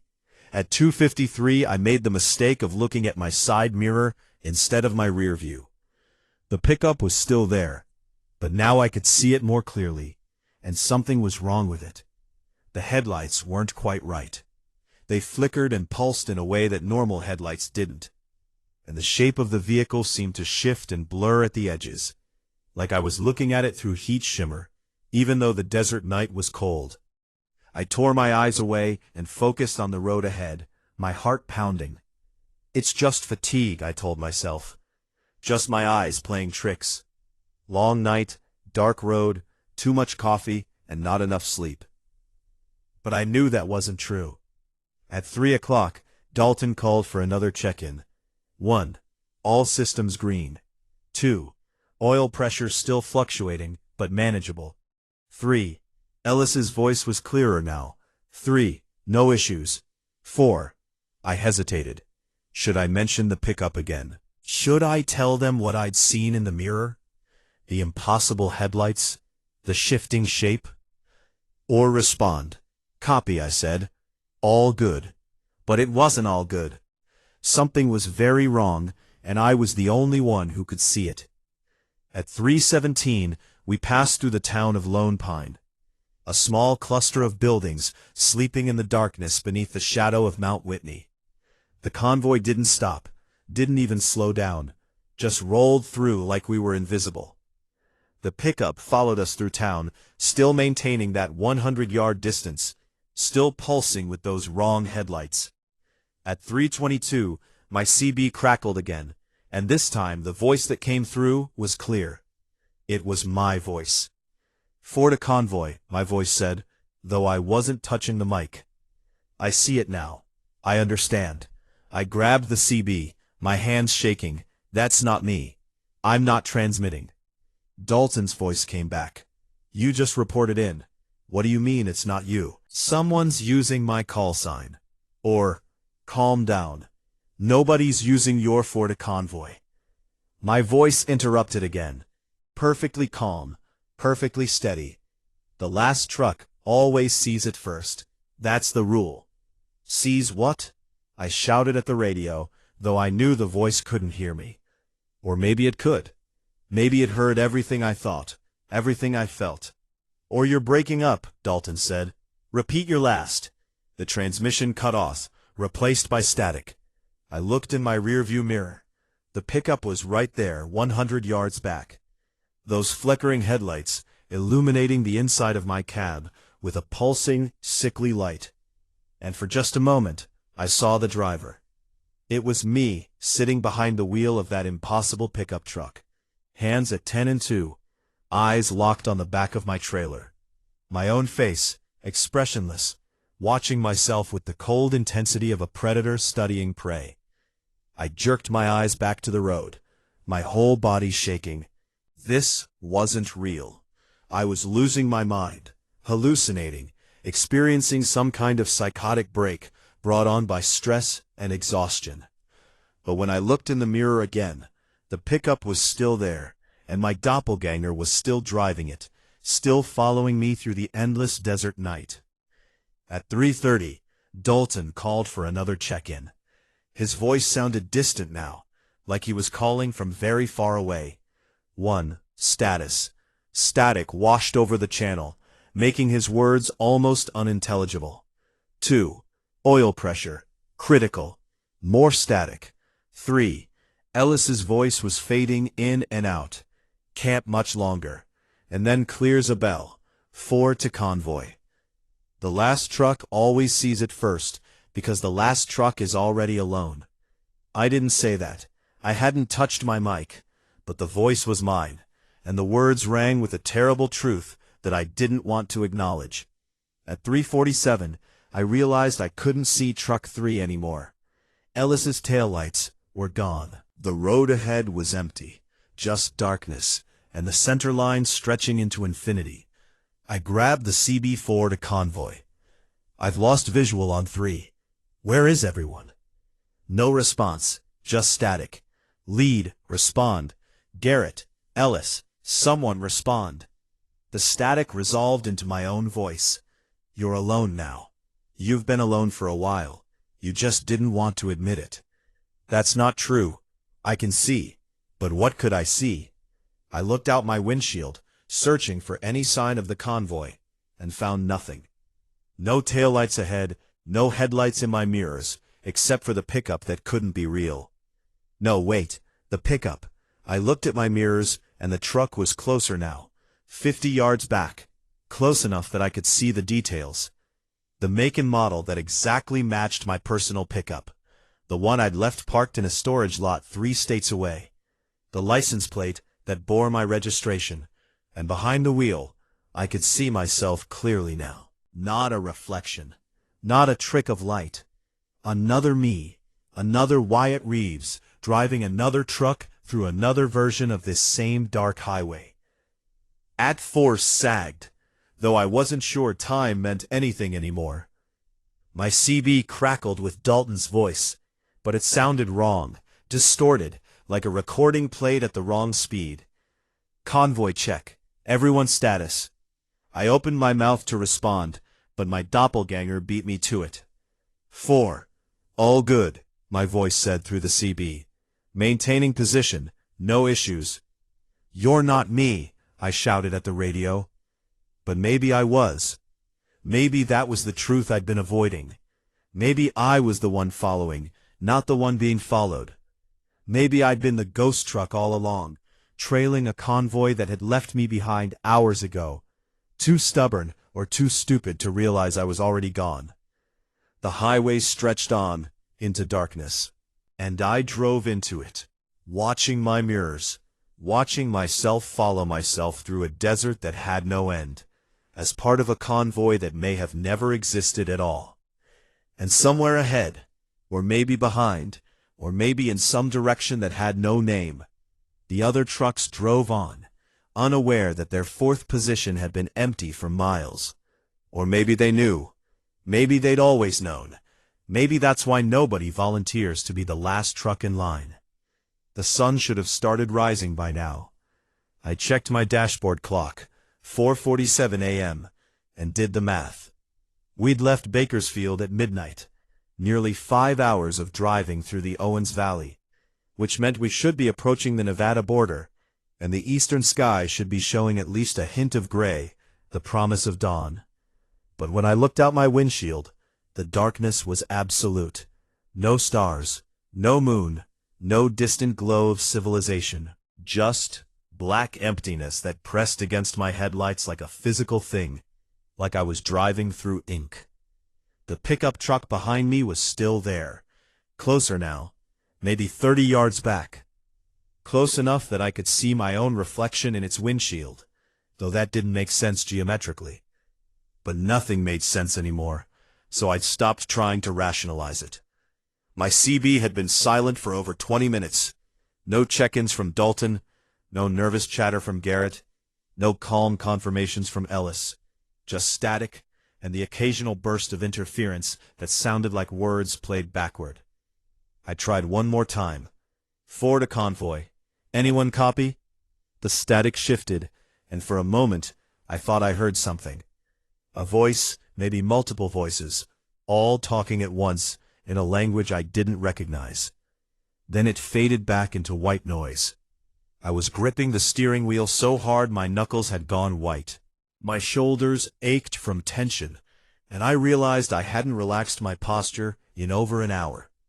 I forced myself to take a deep breath, to loosen my grip, to think logically about the situation, the facts. I was driving north on Highway 395. I'd lost visual contact with the rest of the convoy. My radio communications were failing. There was a vehicle following me that couldn't possibly be real. The logical conclusion: I needed to stop, pull over, assess the situation. Maybe wait for daylight before continuing. The delivery deadline be damned. No amount of money was worth this level of psychological stress. I started looking for a place to pull off. The highway shoulder was narrow here, barely wide enough for a car, definitely not safe for a semi. But there had to be a turnout somewhere, a rest area, some widening of the road, where I could get my rig completely off the pavement. At 4:53, I spotted a dirt road branching off to the right. It looked like it might be a Forest Service road or a Bureau of Land Management access point. I slowed down, flipped on my turn signal, though who I was signaling to, I had no idea, and started to ease my rig onto the shoulder. The pickup truck behind me matched my deceleration exactly. I stopped signaling and accelerated back to highway speed. The pickup accelerated with me, maintaining that 30-yard gap. I tried again, this time without signaling. Sudden braking, tires squealing slightly, the whole rig shuddering as I fought to keep it stable. The shoulder rushed up fast, and I had to swerve back onto the highway to avoid clipping a reflector post. The pickup never wavered. It slowed when I slowed, sped up when I sped up. Its distance from my bumper fixed as precisely as if we were connected by a metal rod. "All right," I said out loud, my voice sounding strange in the silence of my cab. "All right. You want to play it this way? Fine. Let's see how you handle this." I floored the accelerator. My Freightliner wasn't built for speed, but with the engine fully rebuilt and a relatively light load, I could push it harder than recommended. The speedometer crept up, 60, 65, 70. The steering wheel vibrated in my hands, and I could hear the trailer behind me protesting the speed, but I kept my foot down. The pickup stayed right behind me, matching my speed, those impossible headlights never wavering. 75, 80. The road was arrow straight here, which was the only thing keeping me alive. At this speed, even a gentle curve would be dangerous. The pickup didn't fall back. If anything, it seemed to be getting closer, cutting the gap from 30 yards to 20 to 25. At 83 miles per hour, I saw something ahead that made my blood freeze. Taillights, 3 sets of them, evenly spaced, moving at normal convoy speed. The convoy, my convoy, still running, still maintaining formation, still completely unaware that I'd fallen behind. Or had I fallen behind? The thought struck me like a physical blow. What if I'd never caught up in the first place? What if I'd been chasing them all night? Always 30 seconds behind. Always just out of radio range, driving faster and faster, trying to close a gap that couldn't be closed. I eased off the accelerator, watching the taillights ahead. They were getting closer, which meant I was definitely going faster than they were. In a few minutes, I'd catch up to Truck 3, Ellis's rig, and everything would make sense again. I'd be back in formation, back in the convoy, and this whole nightmare would be over. The pickup truck behind me slowed down with me, maintaining its fixed distance.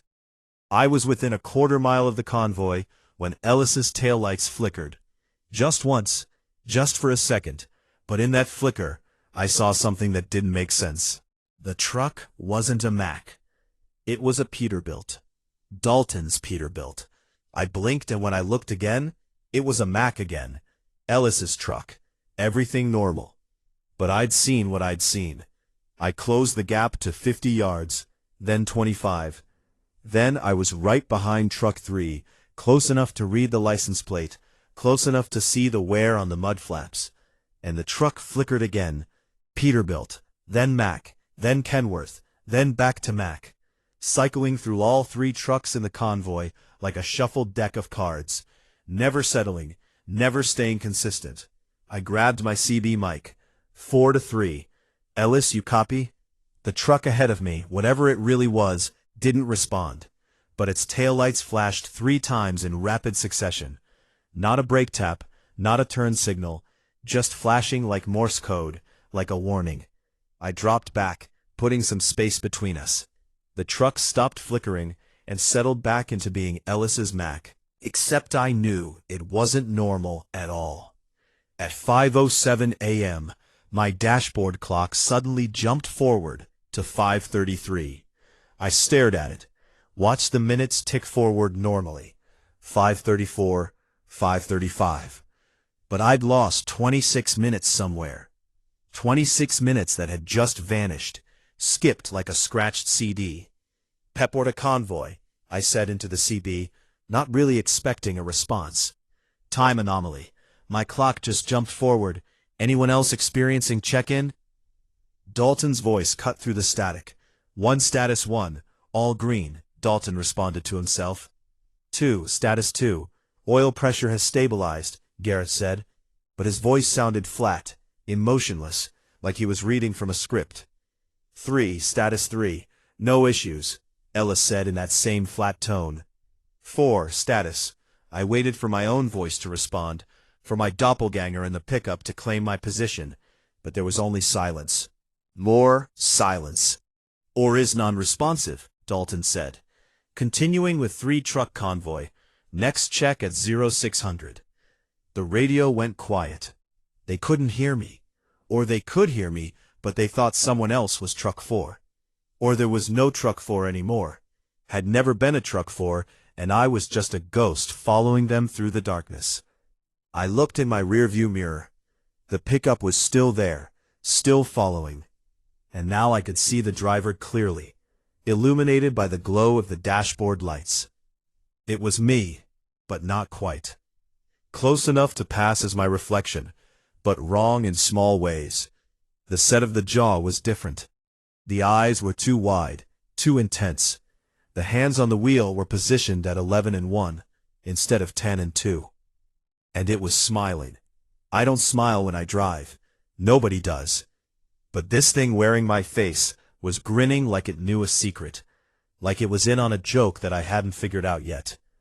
I forced myself to look away, to focus on the road ahead. The convoy was still there. 3 trucks in formation. Taillights bobbing gently with the road's subtle curves. Real or not, they were all I had to follow. At 5:41, the road started to feel different. The pavement was the same. The center line was the same. But something about the space around the highway had changed. The darkness seemed deeper, more textured, like it had substance, like I was driving through something instead of just through empty night. At 5:48, I passed a mile marker. It read, Mile 0. That was impossible. Mile markers started at 0 at the state line. But we'd crossed from California into Nevada hours ago. We should be well past mile marker 100 by now. I kept driving, watching for the next marker, Mile 0, and the next one, Mile 0. Every single marker on the side of the road read Mile 0. Like the highway had been caught in a loop, unable to progress, trapped at the starting point forever. At 552, Truck 3's taillights went out, completely dark. The truck was still there. I could see its silhouette against the slightly less dark darkness, but all its lights had died simultaneously. 3 to Convoy. Ellis's voice crackled over the CB. Electrical failure. Losing all systems. I'm going to have to pull. His voice cut off mid-word. The silhouette of Truck 3 began to fade, becoming transparent, and I could see through it to Truck 2 beyond. Garrett's Kenworth, running steady, lights bright, and then Truck 3 was gone, just vanished, evaporating into the darkness like it had never existed. I slammed on my brakes, my rig shuddering and groaning. I came to a stop in the middle of the highway, hazard lights flashing, and stared at the empty space where Ellis's truck should have been. The pickup behind me stopped too, maintaining that exact distance.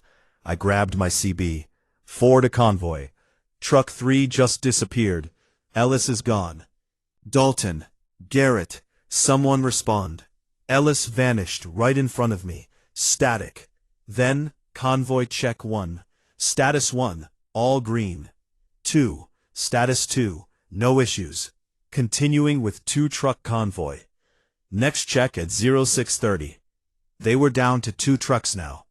They acknowledged the loss of Truck 3 without any concern, without any alarm, like it was routine, like it had been planned. I sat there in the middle of the highway, hazards flashing, trying to decide what to do. I could keep following the convoy, knowing the trucks were disappearing, knowing that I might be next. Or I could turn around, head back to Bakersfield, and forget this entire nightmare run. But when I looked in my rearview mirror, the pickup was still there, blocking my retreat. And behind it, the road had changed. Instead of asphalt, stretching back the way I'd come, there was just darkness, void, nothing. The highway only went one direction now, forward. I put my rig in gear and started moving again, accelerating until I caught sight of Truck 2's taillights ahead. Garrett's Kenworth running steady, unaware that we'd lost Ellis, unaware that the convoy was fracturing, or maybe completely aware and just not caring. At 6 o'clock, I was close enough to see details on Truck 2. The mud flaps, the license plate, the wear patterns on the trailer doors.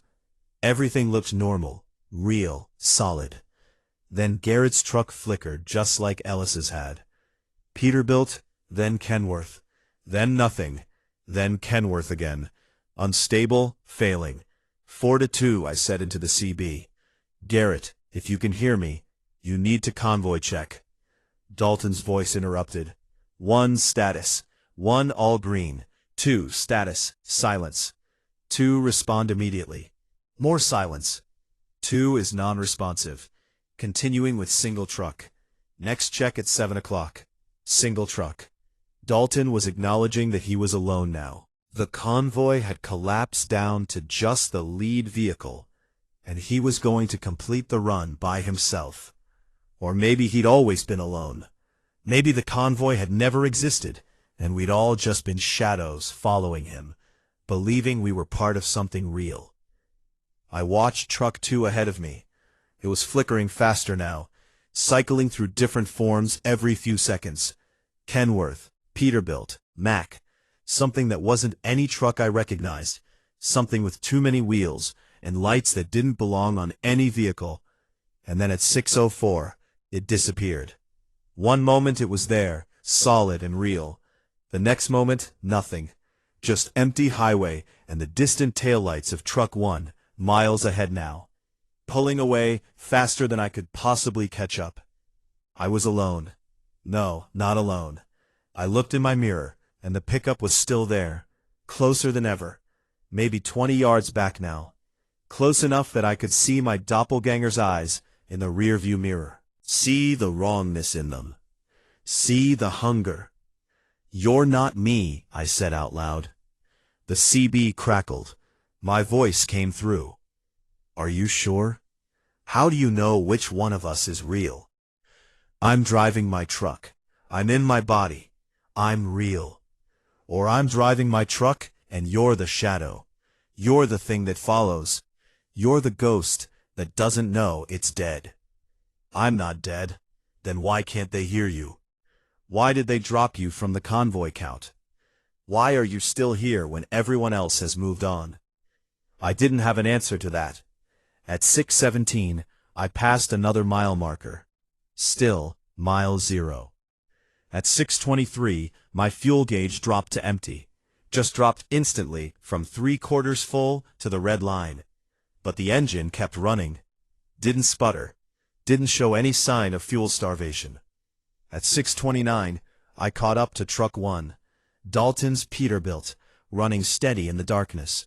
The last real truck in the convoy. Or maybe not real at all. Maybe just as much a phantom as the others. I pulled up alongside him, matching his speed, looking over at his cab. I could see him through the window. Lean, weathered face, cat diesel cap, eyes fixed on the road ahead, not acknowledging me, not even glancing in my direction. I honked my horn. 3 long blasts that should have been impossible to ignore.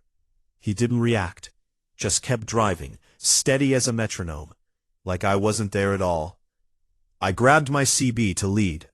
Dalton, I'm right next to you. Look over. I'm here. No response. I honked again, longer this time, laying on the horn until my hand hurt. Dalton's truck flickered. For just a second, I saw through it to the empty highway beyond. Then it solidified again, real and present. But I knew the truth now. It was failing, fading. Soon it would disappear like the others, and I'd be truly alone on this endless highway. At 6:30, Dalton called for the convoy check. 1 status 1 all green, continuing solo to Reno. ETA 0700, Reno. He still thought he was going to Reno. Still believed in the delivery, the deadline, the reality of the run. I wanted to shake him, to make him see that we weren't going to Reno, that we weren't going anywhere, that we were trapped in a loop between mile markers that all read 0. But I couldn't reach him. He was in his own version of this nightmare, following his own GPS, believing his own instruments, completely unaware that I was right next to him. At 6:34, his truck started to fade slowly, at first becoming slightly transparent, then more so until I could see the road through him, the center line running straight through the middle of his trailer. "Dalton," I shouted into the CB. "Hold on, don't let it take you." The Peterbilt evaporated into nothing, and I was alone on the highway with only the pickup truck behind me for company. I slowed down, stopped, sat in the middle of the road with my engine idling and my hands shaking on the wheel. The pickup pulled up behind me and stopped, maintaining that perfect distance. I could see my doppelganger clearly now. It was me, exactly me, down to the scar on my left eyebrow from a childhood bike accident. But its eyes were wrong, too knowing, too aware. It lifted one hand from the wheel and pointed forward down the highway into the darkness. The message was clear. Keep driving. That's all there is. That's all there's ever been. I looked at my dashboard. The clock read 6:47 a.m. The sun should have been up an hour ago. Should be painting the desert in shades of gold and orange.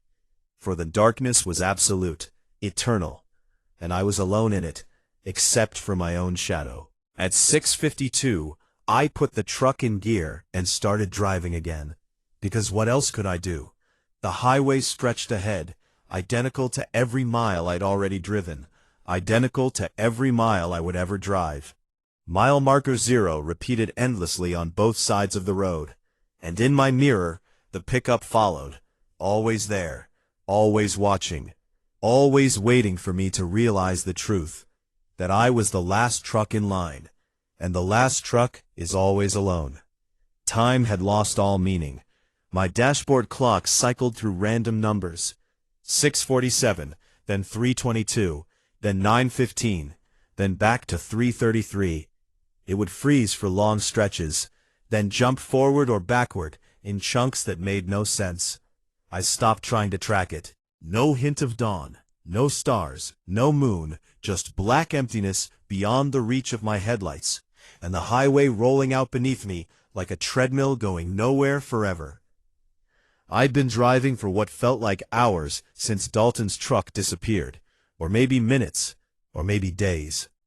Without external reference points, without the passage of the sun, or the changing of the landscape, there was no way to measure time's passage except by the slow deterioration of my own mind.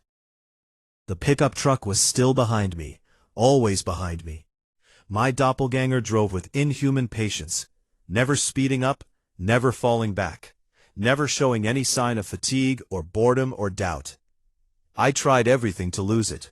Sudden accelerations, hard braking, weaving across both lanes, even driving with my lights off for a terrifying minute that nearly sent me off the road.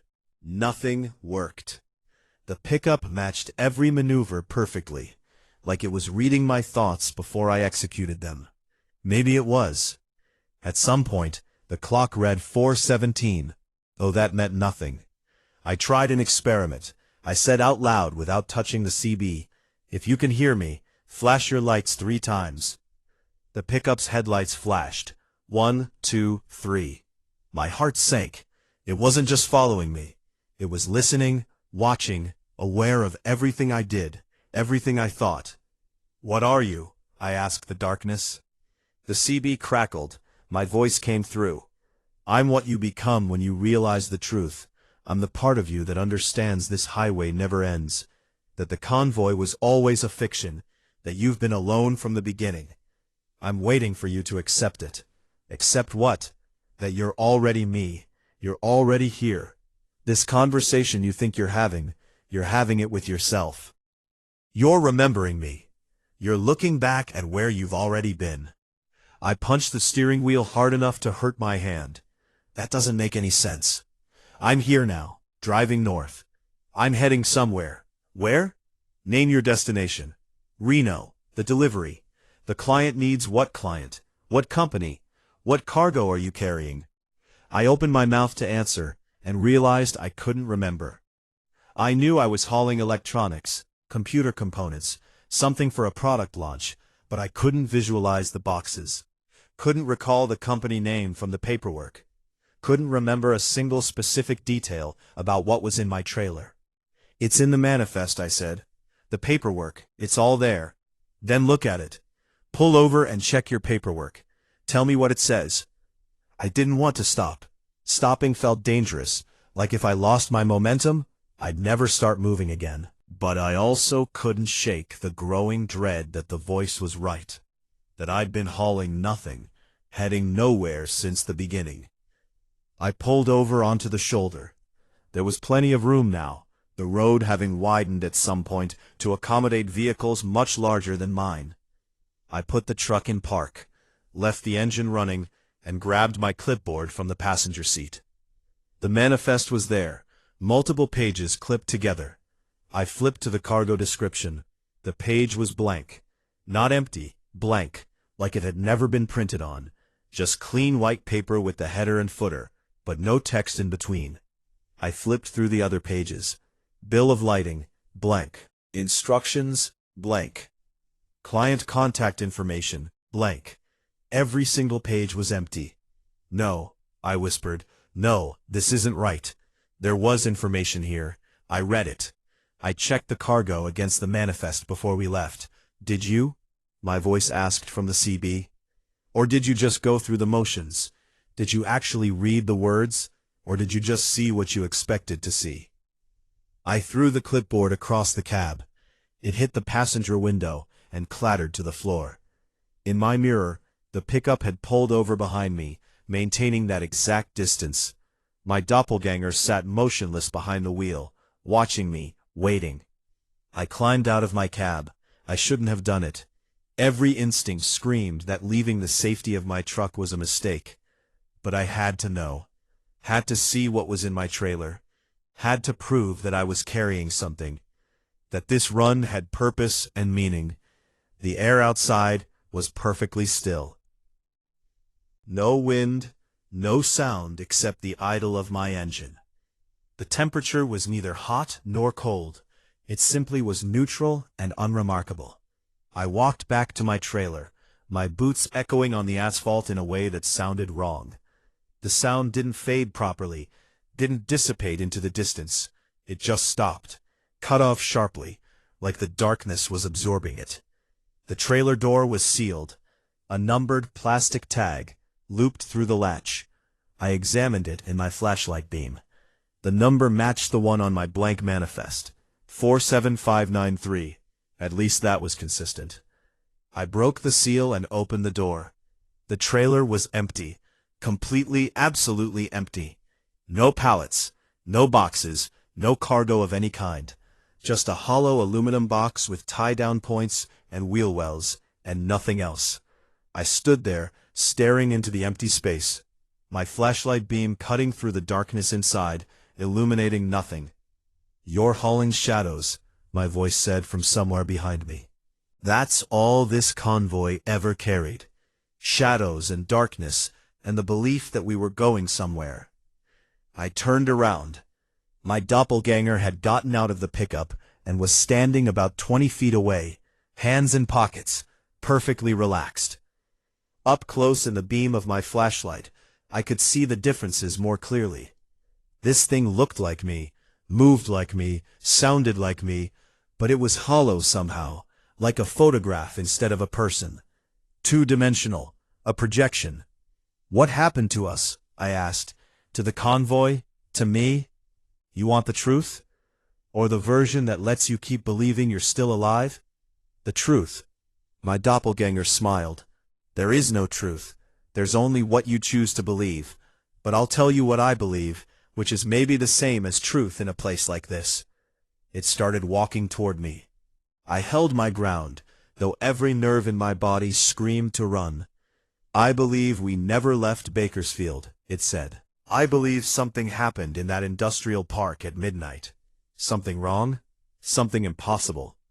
And we've been stuck in the moment ever since. We're hauling empty trailers through empty darkness, following phantom trucks driven by phantom drivers, all of us trapped in the same loop. Then why am I the only one who sees it? Why didn't the others? Who says you're the only one? Maybe Dalton knew. Maybe they all knew. Maybe everyone in that convoy was having this exact same conversation with their own shadow. All of us simultaneously aware and unaware. All of us driving toward a destination that recedes faster than we can approach it. It was right in front of me now, close enough to touch. I could see my own reflection in its eyes. Or maybe I was the reflection, and it was real, and I'd gotten them confused. The last truck sees it first, because the last truck is furthest from the lie. You're at the back. So you're the first to notice when the convoy starts to unravel. But eventually, everyone sees it. Everyone realizes, and then they fade one by one, until only the shadow remains. I don't accept that. There has to be a way out. There has to be. There is. You're looking at it. It held out its hand, an offering, an invitation. Stop fighting, it said gently. Stop trying to drive toward Reno, or back to Bakersfield, or anywhere else. Accept that the highway is all there is, all there ever was. Stop being the man who's lost, and become the shadow that knows the way. What way? You just said there's no destination. There's no destination outside. But there might be one inside, in the acceptance, in the surrender, in becoming what you're meant to become in this place. I looked at the outstretched hand, my own hand, offering me salvation or damnation. I couldn't tell which. Behind my doppelganger, I could see the pickup truck, and behind that, the highway stretched into infinite darkness. No mile markers now, no center line, just black emptiness that went on forever. I thought about Dalton fading away while still believing he was heading to Reno. I thought about Garrett and Ellis disappearing while still trusting their instruments, still following protocol. They'd fought it. They'd maintained the fiction until the end. And I could do the same. I could get back in my truck, put it in gear, and drive forever through this darkness, hauling nothing toward nowhere, but at least maintaining the belief that I was going somewhere, that I had purpose, that I was still real. Or I could take the hand, accept the truth, become the shadow. At least the shadow knew what it was. My hand started to reach out. My fingers were inches from my doppelganger's palm, and then I heard it. A horn. Distant, faint, but definitely there. A truck horn blaring 3 times in rapid succession. I jerked my hand back and spun around, looking down the highway in the direction I'd been traveling. Far in the distance, barely visible, I could see lights, tail lights, multiple sets of them, moving together in formation. The convoy. That's not real, my doppelganger said. Its voice had changed, become urgent, almost desperate. It's a trick, a reflection. They're gone. You saw them disappear, but the lights were getting brighter, which meant they were getting closer. Or I was getting closer to them. The distance was collapsing. The horn blared again. 3 short blasts. An invitation or a warning. I couldn't tell which. If you go toward them, you'll just loop back to the beginning. My doppelganger said, you'll be right back here having the same conversation, making the same choice. The highway doesn't let you escape.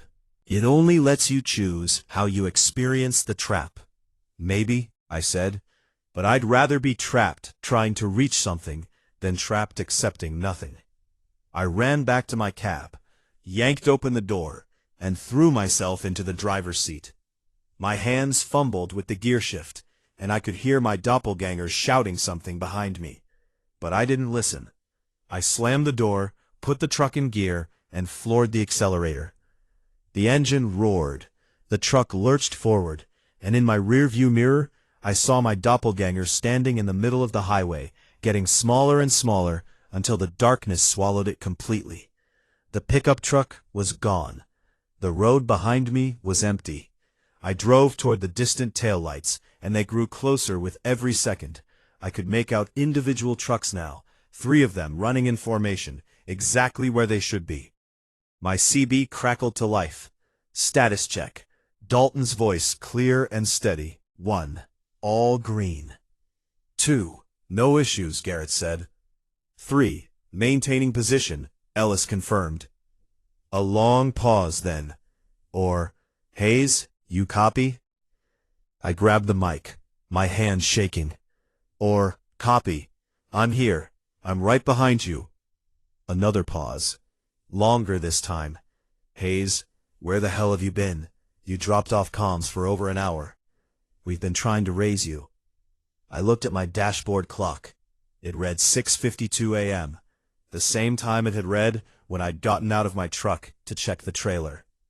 No time had passed, or all time had passed, or time had fractured and reformed, and I'd slipped through a crack in it. Had some radio trouble, I said, but I'm good now, back in position. Copy that. Stay tight. We're 20 minutes out from Reno. I looked out my windshield. The darkness was fading, just at the edges, a gray twilight creeping in from the east. And on the horizon, I could see lights, real lights, city lights, Reno, glowing in the pre-dawn darkness like a promise. We were almost there. We were going to make it. I glanced in my rearview mirror. The road behind me was empty. No pickup truck, no doppelganger. Just normal highway with normal mile markers and the first hints of approaching dawn. I'd made it through. I'd escaped. Or had I? Because as I watched the convoy ahead of me, I noticed something that made my blood run cold. There were only 3 trucks.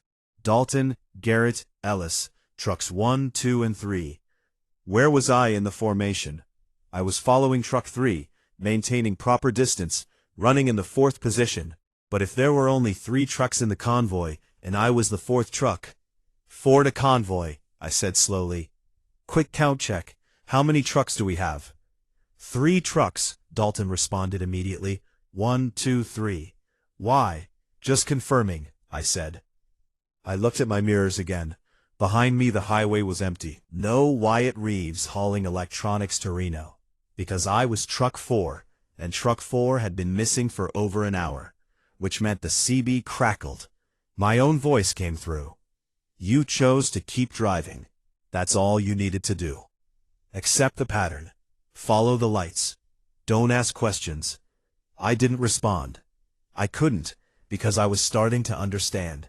The doppelganger hadn't been trying to trap me. It had been trying to warn me. By refusing to accept what I'd become, by choosing to chase the convoy instead of surrendering to the truth, I'd locked myself into a different kind of loop, one where I'd follow these 3 trucks forever, always maintaining position, always checking in, always convinced I was heading toward Reno. Even though Reno would never arrive, the city lights on the horizon weren't getting closer. They were staying at the same distance, perfectly fixed, a mirage that would never resolve into reality. And I'd drive toward them forever, following taillights that might or might not be real, checking in on a radio that might or might not be broadcasting, hauling cargo that might or might not exist. The last truck in line, always watching, always following, always alone, even when surrounded by the convoy. At 7:04 a.m., Dalton called for a status check. 1. All green. 2. No issues. 3. Maintaining position. And I responded right on cue, or copy. All good. Because that's what I do now. That's what I've always done. That's what I'll do forever. Follow the pattern. Follow the lights. Don't ask questions. The last truck sees it first, but seeing doesn't mean escaping. It just means you understand what you've become. The city lights never got closer. I'd been watching them for what my clock said was 15 minutes, but what felt like hours, and they remained fixed on the horizon, like a painting, perfectly detailed, but utterly unreachable. We passed mile marker 174, then 175, then 176. Real numbers now, real progress. Except when I checked my GPS, it showed us still at mile marker 152, the same reading it had shown for the past 20 minutes.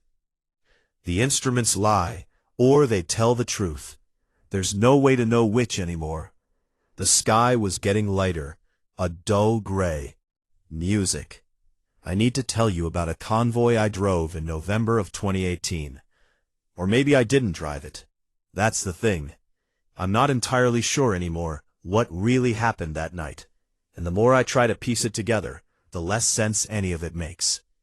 My name is Cole Brixton, and I've been hauling freight for about 14 years. I'm based out of Omaha, Nebraska, running mostly regional routes through the Midwest.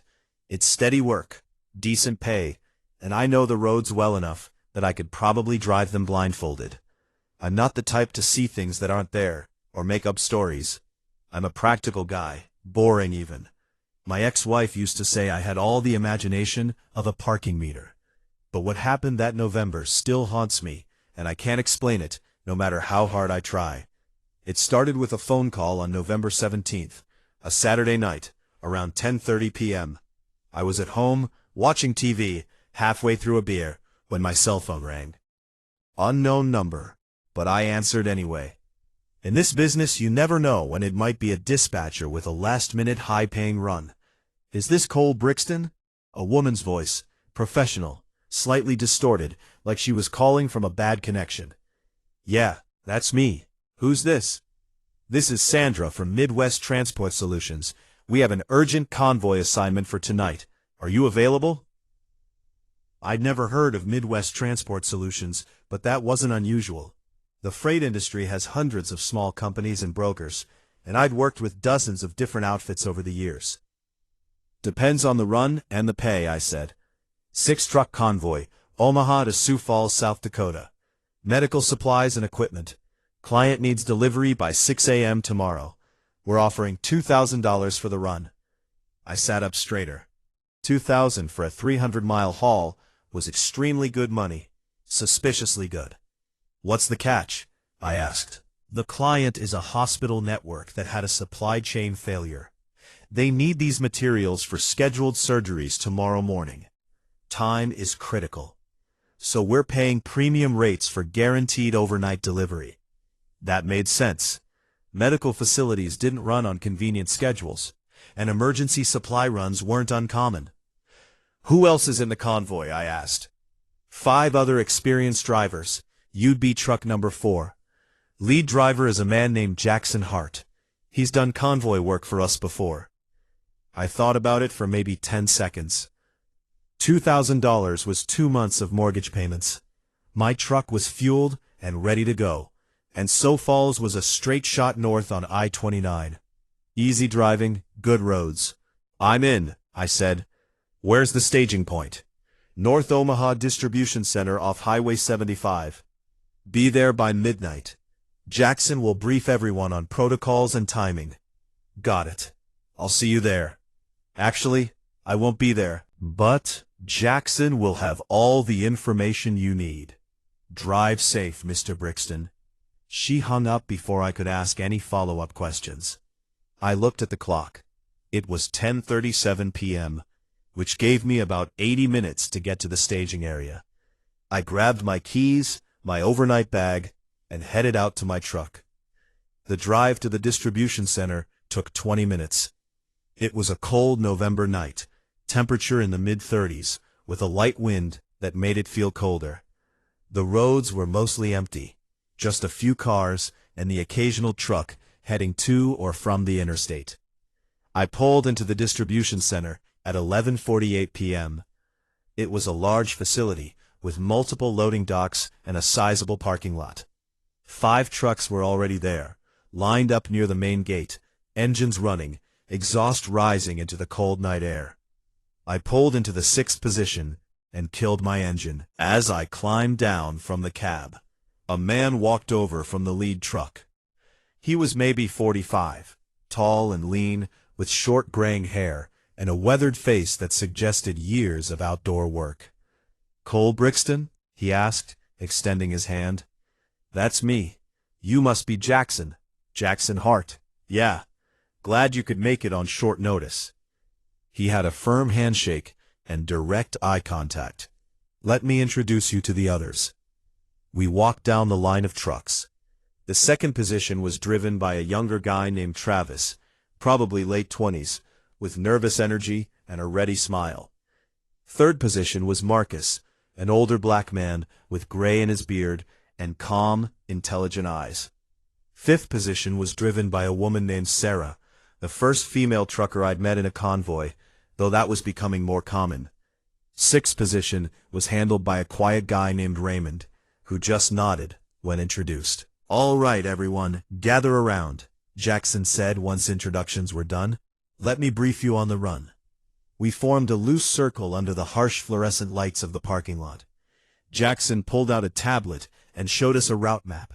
Straight shot north on I-29 from here to Sioux Falls. 310 miles. Estimated drive time, 5 hours, accounting for convoy speed restrictions. We're hauling medical supplies, surgical equipment, pharmaceuticals, blood products. Everything is temperature sensitive and time critical. "What's the convoy protocol?" Marcus asked. "Standard formation, 200 feet spacing. Speed limit is 70 on most of this route, but we'll maintain 65 for safety. CB channel 19 for primary comms, channel 23 for backup. Check in every 30 minutes on the half hour, 12:30, 1 o'clock, etc. Questions so far? What happens if someone has a mechanical issue? Sarah asked. We assess on the spot. If it's fixable in under 10 minutes, we wait. Otherwise, that truck drops out and continues solo while the rest of the convoy pushes forward. The client needs at least 4 trucks to arrive together. So, we have a 2-truck buffer. What about fuel stops? Travis asked. Nobody should need fuel. This is a 5-hour run, and everyone should have at least half a tank. But if someone's running low, call it in immediately, and we'll coordinate a quick stop. Jackson looked around the circle. This is a straightforward run, people. Good roads, good weather, good pay. But the client is very particular about timing. We leave at midnight sharp, and we need to roll into Sioux Falls no later than 5:30 a.m. Everyone clear? We all nodded or voiced agreement. Good. Load checks are done. Dispatch confirmed all cargo is secure. Do your own pre-trip inspections, and be ready to roll in 10 minutes. I walked back to my truck and did my inspection. Everything looked good. Tires, lights, brakes, coupling, cargo seals. The trailer was a standard refrigerated unit, and I could hear the cooling system humming. Temperature gauge on the side read 38 degrees Fahrenheit. Right in the safe zone for medical supplies. At 11:58 p.m., Jackson's voice came over the CB. Convoy check. Sound off by position. 1, ready, Jackson said. 2, good to go, Travis responded. 3, ready, Marcus said in his deep, calm voice. 4, ready, I said. 5, all set, Sarah confirmed. 6, good, Raymond said quietly. Excellent. Wheels up in 90 seconds. Maintain spacing, maintain speed, maintain comms. Let's get this done. At exactly midnight, Jackson's brake lights flashed twice, and his rig rolled forward. Travis followed, then Marcus, then me, then Sarah, then Raymond. We formed a line of lights, cutting through the darkness. 6 trucks moving as one unit, heading toward the interstate. We merged onto I-29 North, settled into formation at 65 miles per hour, and watched the mile markers tick by. The highway was nearly empty. Just us and the occasional car passing in the opposite direction. The night was clear, stars visible overhead, temperature holding steady in the mid-30s. At 12:30, Jackson called for the first check-in. Convoy check. Sound off. 1, all systems green. 2, no issues. 3, good here. 4, all good, I said. 5, maintaining position. 6, status green. Roger, next check at 1 o'clock. Keep it tight, everyone. I settled into the familiar rhythm of highway driving, watching Marcus's taillights ahead of me, occasionally glancing at my mirrors to confirm Sarah was maintaining proper spacing behind me, monitoring my gauges, staying alert but relaxed. At 12:47, something small caught my attention. We passed a mile marker that read 92, which seemed right for our location, but something about it looked off. The reflective surface was too bright, or the wrong shade, or positioned at a slightly wrong angle. I couldn't put my finger on what bothered me about it, but it nagged at me. At 12:53, we passed another mile marker, mile 97. Again, something felt wrong about it, though I couldn't say what. I keyed my CB. Forward to Convoy. Anyone else think the mile markers look weird tonight? There was a pause. Then Travis responded, 2 here. What do you mean by weird? I don't know. Just off somehow. Different than usual. Marcus's voice. 3 here. I see what you mean. They look newer. Maybe like they were recently installed. That's it. I said they look too new, like they haven't weathered. Jackson I-29 does regular maintenance and marker replacement. Probably just a fresh batch. Nothing to worry about. Copy that, I said, though I wasn't entirely convinced. At 1 a.m., Jackson called for the scheduled check-in. Everything was fine. We were making excellent time. By my GPS calculation, we were slightly ahead of schedule. At 1:17, I noticed something else that struck me as odd. We passed an exit sign for a town called Ashford. I'd driven I-29 dozens of times, and I'd never heard of Ashford. I pulled out my phone and checked the map. No town named Ashford appeared on the road. I zoomed in, thinking maybe it was too small to show at normal scale. Still nothing. The highway went through several small towns, Pearl, Hamburg, Tabor, but no Ashford. Forward to Convoy, I said. Did we just pass an exit for Ashford? Affirmative, Jackson said. Small town about 2 miles east of the highway. I'm not seeing it on my map. Probably too small to register. Population can't be more than a few hundred. That should have satisfied me. But it didn't. Small towns still showed up on GPS maps, even if they were just a dot and a name. At 1:23, we crossed the state line into Iowa. Or at least we should have crossed the state line. The sign said, "Welcome to Iowa." But something was wrong with it. The state outline was slightly off, the dimensions not quite right, and the welcome message was phrased strangely. Iowa welcomes careful drivers. I'd crossed this border 100 times. The actual sign said, Iowa, Fields of Opportunities. This was different. Ford Convoy. Anyone else notice something off about the Iowa welcome sign? Silence on the CB lead. Did you copy? Negative, or radio's getting some interference. Repeat your last. The welcome sign, Iowa. Did it look normal to you? More static than Jackson's voice, distorted. Looked fine to me. Standard sign. Why? I decided to drop it. Maybe I was tired, or maybe my memory was off, but I was starting to feel uneasy about this run. At 1:30 during the check-in, I counted the responses carefully. 1. All systems green. 2. No issues. 4. All good, I said. 5. Status green. 6. Good here. 6 trucks, 6 responses, everything normal.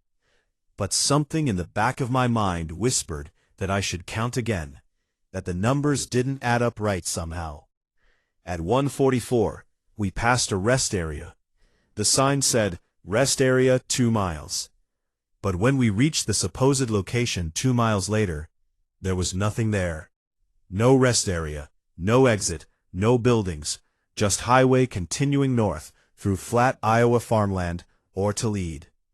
I thought we just passed a rest area sign. Affirmative. Must have been closed for renovation, but there was nothing there.